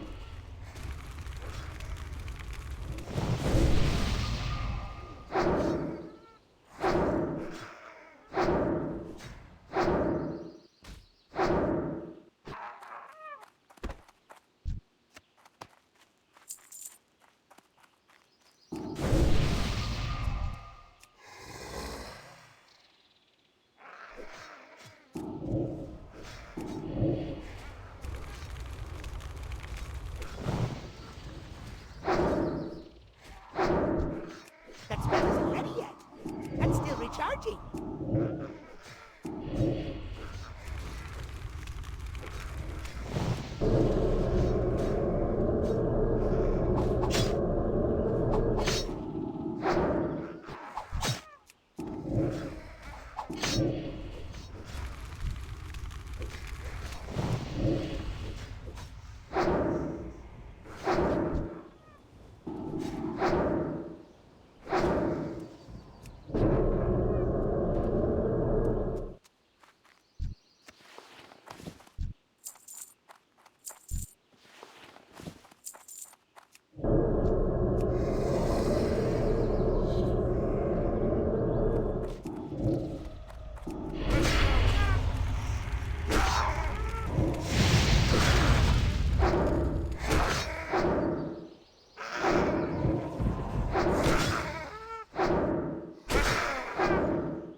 I need to get closer.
Hello. Safe travels.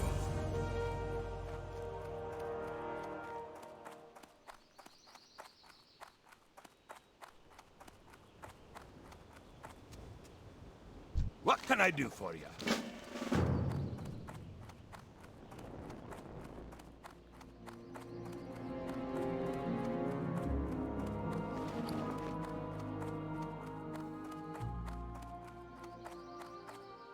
Well met. See you soon.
How are you? Be good. Well met. Safe travels.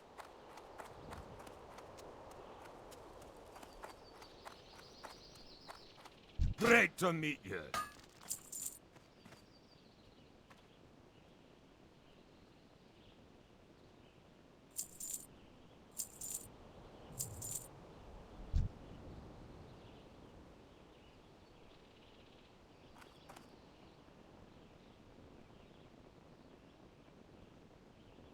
Keep your feet on the ground. Well met.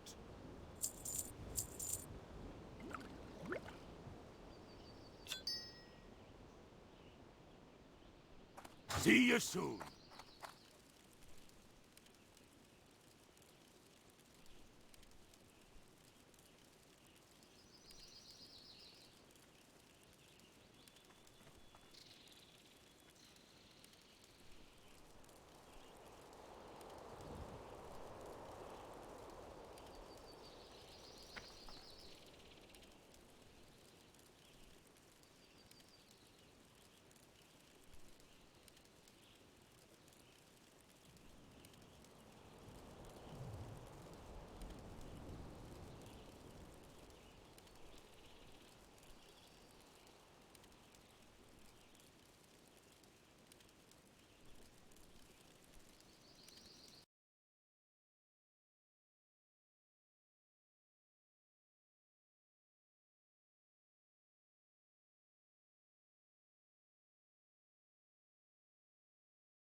Thankful for what you. Woo! Thank you for joining us live again from Tuesday. It's so nice to see you here on We March as we are doing a bunch of pre-tapes. And this one is celebrating the 15th anniversary of The Office, which is on March 24th, which is also not today. But it's coming, and so we're going to talk about it today. Just couldn't wait. Well, the reason is we really don't know what's going to be happening on March 24th, quite frankly. Anybody's guess. But we're going to talk about The Office today because I think it's an important thing to talk about, Dan Merle. I watched an episode of it yesterday. Which episode? The one. Hang on, I just watched it yesterday. I've seen them all so much they're like fabric in my brain. What was it? The one where Michael has a crazy idea and they all got to go along with it. It's the murder mystery one. Oh, there's been a murder.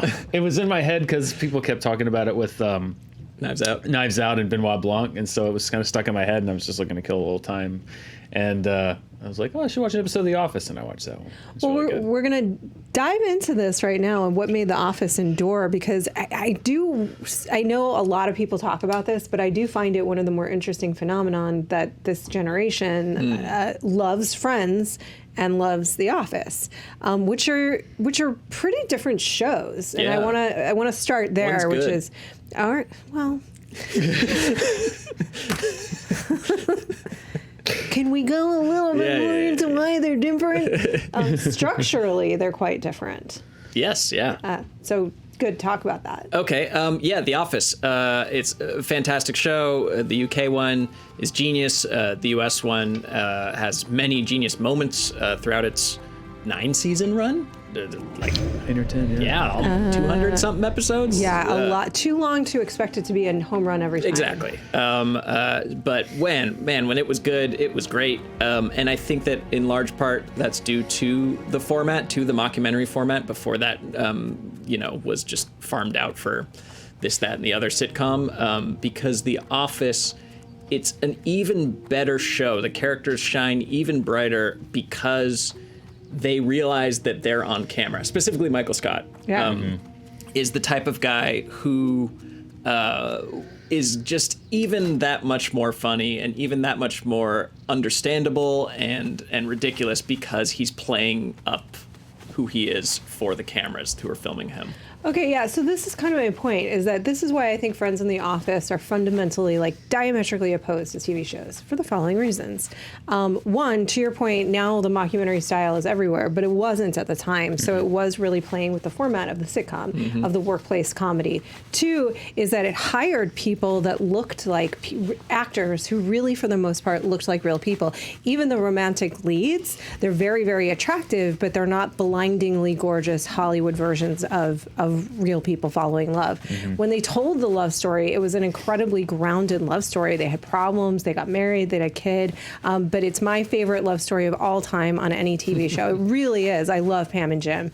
I think they broke every barrier in terms of they managed to get past the will they or won't they and let them have a real relationship, and we were still invested in them. Until that dumb sound guy story. Yeah. That was stupid. I have a bone to pick with the sound guy, and I want to talk about that, Dan, because I couldn't agree more. Hated that. I hated that so much. Worst. Oh my God.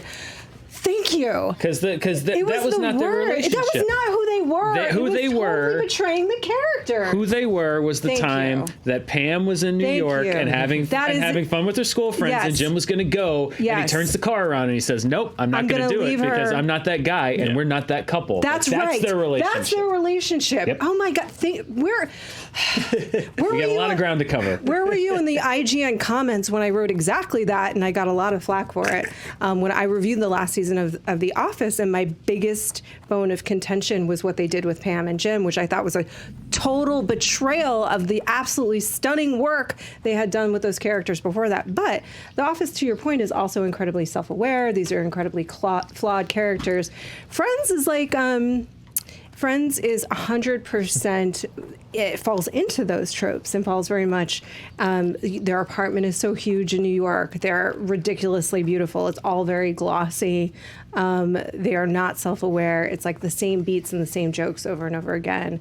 They're really, really different shows. So I just don't get why they're both super appealing. But what do you think of, in terms of the UK Office versus the US Office, how much does the U.S. Office owe to the original? I mean, I think that the U.S. office took flight when it stopped being so beholden to the tone and the pilot for the U.S. office is literally word for word the same script as the pilot for the U.K. office, and it doesn't work because it's about culture. And when they divorced Michael Scott from having to be the U.S. version of David Brent, and they allowed him to be, I mean, the difference for me was always that like David Brent, Ricky Gervais's character, was a total boob. Like even underneath it all, like he had these moments of clarity, but at its heart, he was a boob. He was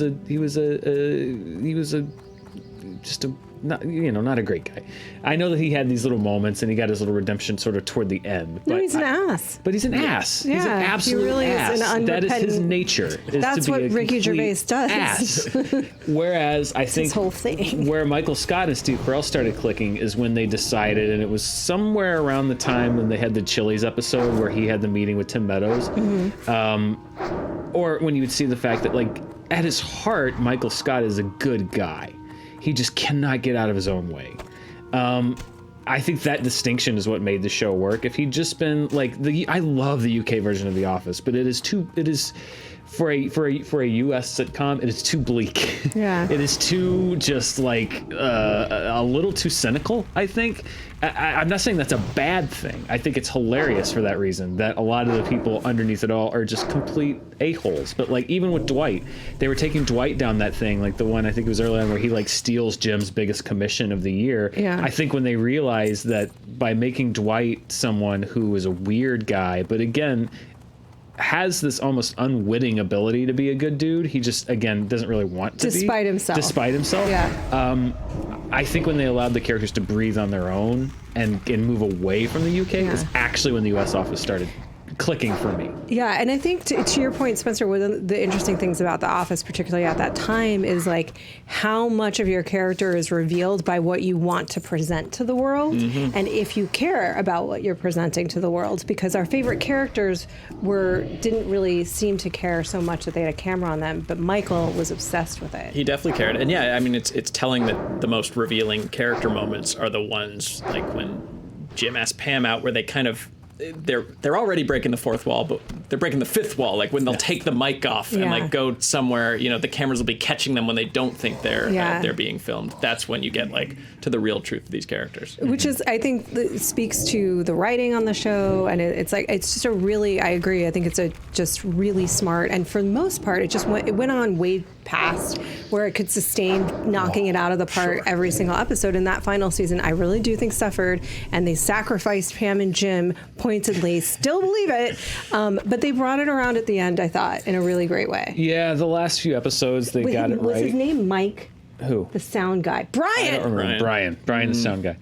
It was Brian. Sorry, I screeched. I've watched that episode where Michael leaves, like, maybe more than any other episode, because it is such a perfect. If they had done that and then like a 1 hour episode that was like the last episode that they did do, that would have been perfect, because that ending of the show with him, like if the end of the show had been Michael saying to the camera guy, "Hey, will you let me know if this ever airs?" Like that's perfect. Yeah.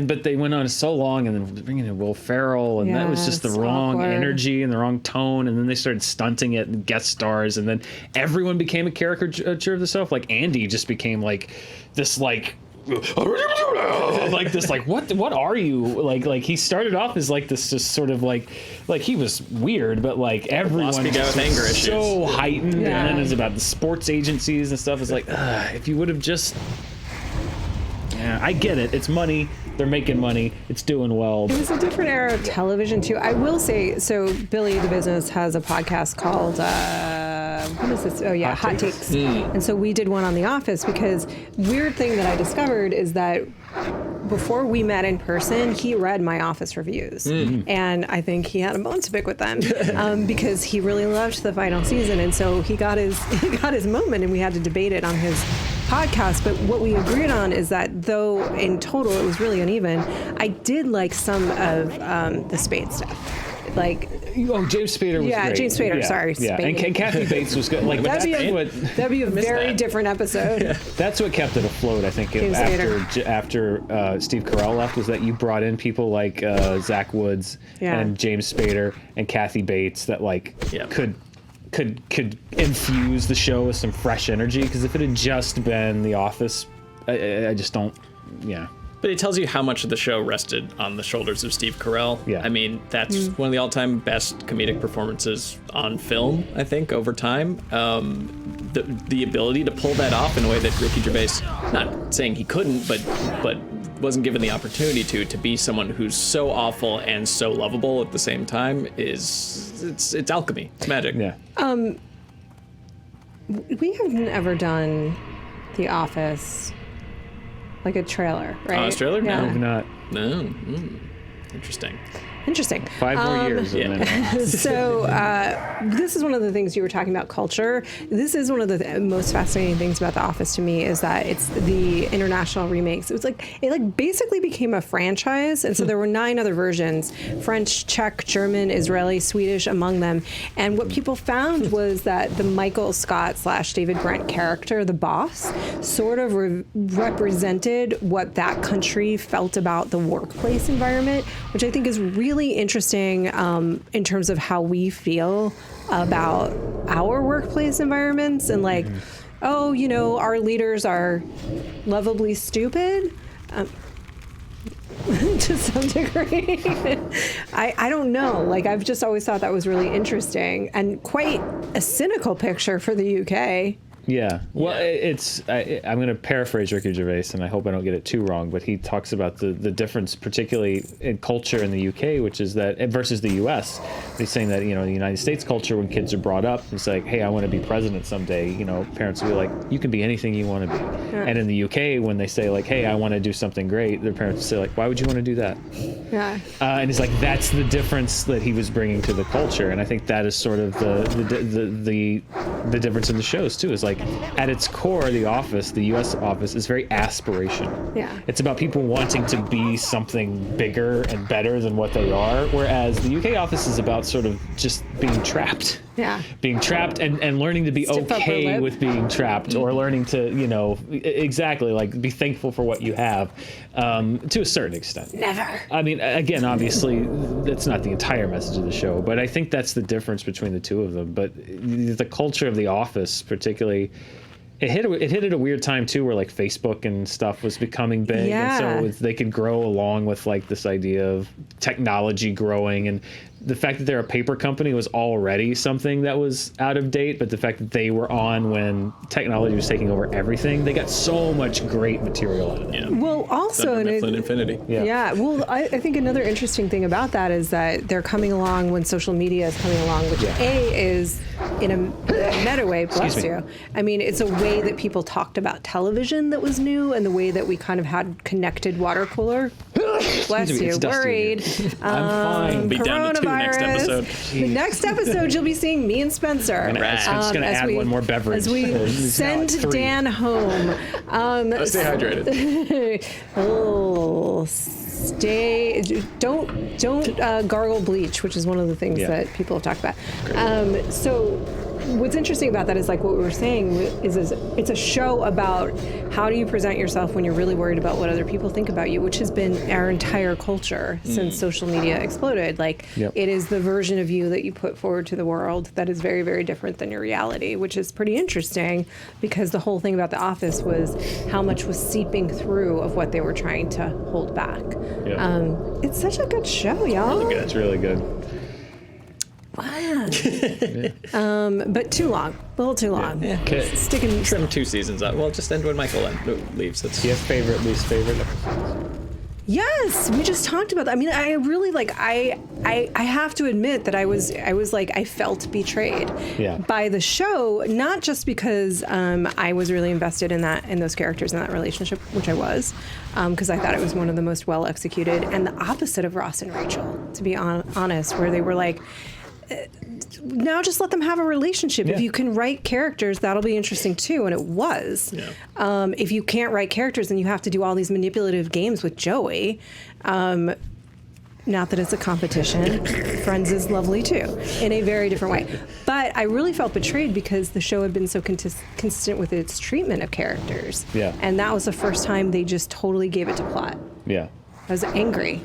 Those are my least favorite ones. What about you? My favorite, I think that Dinner Party is a perfect episode of television. Oh, you went positive. Well, I have least favorite too, but Dinner Party is my favorite. I think it's my favorite episode of the show, period. Just everything is just perfect. Just the little flat screen TV, the passive aggressiveness of Michael and Jan back and forth, and just her dancing to her assistant song. Oh God, that's so coming good. on to. I love that episode. That's my favorite. There's two that I can't watch. It's too much. It's way too much. The first one is Michael at Phyllis's wedding, when he's like, when he keeps giving the keeps speech. butting in and like introducing them too early, and I can't. Painful. But that is only topped by an episode I actually hate. Some people like it and some people hate it, which is Scott's Tots. When he promised the kids, like the economically disadvantaged kids, that he'd pay for them to go to college. Yeah. I can't watch it. Yeah. I cannot watch that episode. It's too much. I think the show went too far. Yeah. Like that is like almost too far for like the Ricky Gervais David Brent character, and it's way too far. I think you're right. Michael They Scott. had Michael go farther in some ways than David. David was just consistently a heel. Right. Scott's irredeemable. Tots, I can't watch it. It's too much. Too much. You have. I think my favorite Dinner Party is fantastic, but you chose that, so I'll pick another really awkward Michael and girlfriend experience where he dumps Pam's mom on her birthday when he realizes how old she is. That was just one of the all-time great. Just before and after of them, on their way there and on the way back, and she's crying in the back seat with Pam. Michael's asking about lunch and stuff like that. It's just perfect. I don't think I have an episode selected, so oh well. Yeah. But one of the Christmas ones. The Benihana Christmas one. That's great. Who's your favorite kind of like supporting character? Creed. Creed's good, but Creed's good. like a little one note, I do think that like BJ Novak's ability to evolve into so many different types of douchebag throughout the series is underrated. I don't think he's even hit his final form. I think somehow it's still going. Yeah. The way he's able to just like with Woof, was it his Woof? Yeah, WUUF. Yeah. Like his evolution from that. Well, when he was the boss or when he was going through the corporate training, he was all the types of d-bag he touched on. So he wasn't when he originally I think he was one of the writers, and so I think he was just writing himself more interesting material along the way, because he didn't start out that way. Like he was the temp. Yeah, he was just who like lit the place on fire. He was like this normal guy that probably had a bright future that was the temp, that was like in this crazy environment, and then he just found better stuff for himself to do. So kudos to you for being the writer and the actor. That's how you get good roles. Yeah, I think Pam was also always underrated. Like Jenna She's Fisher. not supporting. She's a lead. Yeah, I guess so. I thought we were just talking about characters. Oh, okay. To me, in a weird way, they're all supporting characters because there was so much of it was an ensemble. But I feel like she does, like, Steve Carell and Rainn Wilson and, John Krasinski, I think to a little bit of it, but they get like, the big storylines, and Ed Helms certainly, but like Jenna Fisher was like a stealthy, like she just came in with like these little needles that were just like, the one that I always remember is when Michael's dating Pam's mom, and he's just like, oh, I'm seeing somebody, and she's like, oh, who is it, Michael? She's like, no, Michael, who is it? And then just like in 30 seconds, like you see the realization, like it's such a perfectly executed comedic moment, but because it's not quite as broad, as big as like Michael going no when Toby comes back, I don't think it gets pulled out as much. But that's the thing about the cast. Everybody operated on a level that was perfect for their character, and it all blended in together perfectly. I liked Pamela too, and I always like the way. It's weird because they gave her this desire to be an artist, right? Which I think is great, and I'm pro Pam be an artist. But I thought one of the interesting things about that was like it didn't then go into a place that felt unrealistic for the circumstances in the world they had created. Like that was a passion of hers, and she was pursuing it. But it wasn't like suddenly she was out there being an illustrator. She, I think, was the most understated character on the show, both comedically but also dramatically. And she got a lot of the dramatic heft when it came to Michael and Dwight. She was able to develop relationships with them over the years that every heart-centered moment Pam would be a part of, because she never went too far where it was saccharine. Yeah. You know, and she also had this really subtle habit of like, you know, she thought she was being so racy to unbutton like one button on her little cardigan. Yeah. And there's just something so endearing about whenever somebody got weird with her, about her just with her little cardigan. Yeah, closing in on herself, you know, self-protectively. Yeah. I love Pam as a character. God, Office is good. Let's rewatch The Office. Let's rewatch The Office. Bye. In real time. Start. Play now. Now. Thank you guys so much. Well, I think we unpacked why the kids like it. It's a really good show. It's great. I think that'll be timeless because, you know, the specifics of what people are working on will change, and they aren't really important in The Office. Paper's not important to it, but the experience of coming into an office every day with strangers who become like a surrogate family, like it'll always be resonant. The case, yeah. And I think the availability of it is another big reason why, because it's just so accessible, because it was on at a time where Netflix Instant was becoming a thing and people could watch it, and so I think so many more people watched it because it was there. I mean, dating ourselves, I remember that being one of the first things that would TiVo, like, oh, I got to get a season pass to The Office, so it would just, my DVR would always pick it up on Thursdays. Well, it was perpetually on the bubble, and I remember when it came back for season 3, I want to say, they said that it came back for season 3 because I think they were going to cancel it, either after season 1 or season 2, they were going to cancel it, and then somebody said, oh, they're selling a lot on iTunes. Yeah. So we should keep the show because people are renting it or buying it on iTunes, and so the money's coming in. It was one of the first times I remember a television show surviving based off of a metric that wasn't just ratings. It was like, oh, well, the ratings are okay, but it does really well on iTunes, so they're going to keep it around. It is too. It's interesting because it's one of those shows that's like endured, and yet it wasn't a hit, you know. And I think also there was Breaking Bad was one of the first shows too that like it didn't do all that well, and then was on Netflix, and people caught up on Netflix and then came back, and then many people were addicted. It still wasn't like bonanza numbers the way Walking Dead was for a period of time, but it then did much better, and it was entirely the benefit of being able to stream it. Yeah, I mean, thank God. But even Breaking Bad, I think, had its sort of pop culture moment. Like The Office, I think, is bigger now I think than it so. ever was when it was on the air. Yep. Which is weird, it's right? So weird, but I think it is. I think it's bigger and more popular now than it ever was when it was airing on NBC. The memes. Yeah, Is the memes. it the memes? Yeah. Yeah. So what's the Friends phenomenon, do you think? Oh, just there's always. No, I'm not gonna do it. I'm not gonna insult the tens of millions of people who like Friends. I was gonna say some really mean stuff about them. Oh, okay. Well, then I'll move on instead to thanking you guys so much for subscribing, sharing, commenting, and hitting that bell. Ding. I encourage you to like whatever you like. Exactly. It's okay to have comfort television and things that you watch just because it kind of makes you feel good. I have those. I like Superstore. Great. Once a week. I've never seen it. I find it to be a very enjoyable 30 minutes of time when I can unplug from my worries and cares for the day. How are ya? Great. Not unlike Cheers once was. Fan questions. This is via the community tab. Tasu asks, what are your favorite pick-me-up movie? Oh, right on topic. What are your favorite pick-me-up movies or movies that restore your faith in humanity? Love you. Love you too. I don't think you were talking to me specifically, but I still love you. Oh, That thing you do. that's good. It's very pure. That's sweet. Very uplifting. It's very, it's not without conflict, but it's just, I like it. It's a nice little piece of nostalgia that I enjoy watching if I'm feeling blue. It also has family connections for me, so it just reminds me of, my family, and it came out at a certain time. I was a teenager, and I love the music. Yeah, I love that thing you do. Makes me feel good. Probably Bloodsport. Makes me happy. Frank Dux, a legend.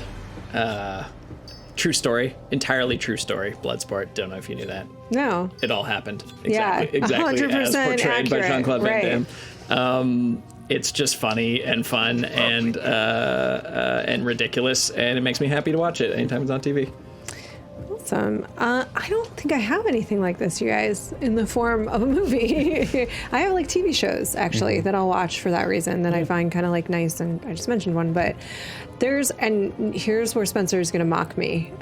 There's a movie that it's not necessarily the whole movie, though. I like this movie, and in retrospect, there's some issues with it, but the beginning and the end of this movie is something that I find ridiculously heartwarming, which is Love Actually.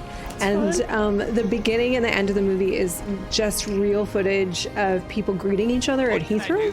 And, Hugh Grant has this whole thing saying, like, people say the love has disappeared and there is no love in the world, but I go to the arrivals gate, which probably wouldn't exist anymore, at Heathrow Airport, and I see love everywhere. Mothers and daughters, fathers and sons, friends, old friends, new friends. And then they just show this footage of people greeting each other at Heathrow, and I swear to God, Best part of the movie. It is. Agreed. I'm serious. Wish the movie was about that instead of how horny everyone is. Well, at first sight, there's no actual love in that movie. There's lots of horniness, though.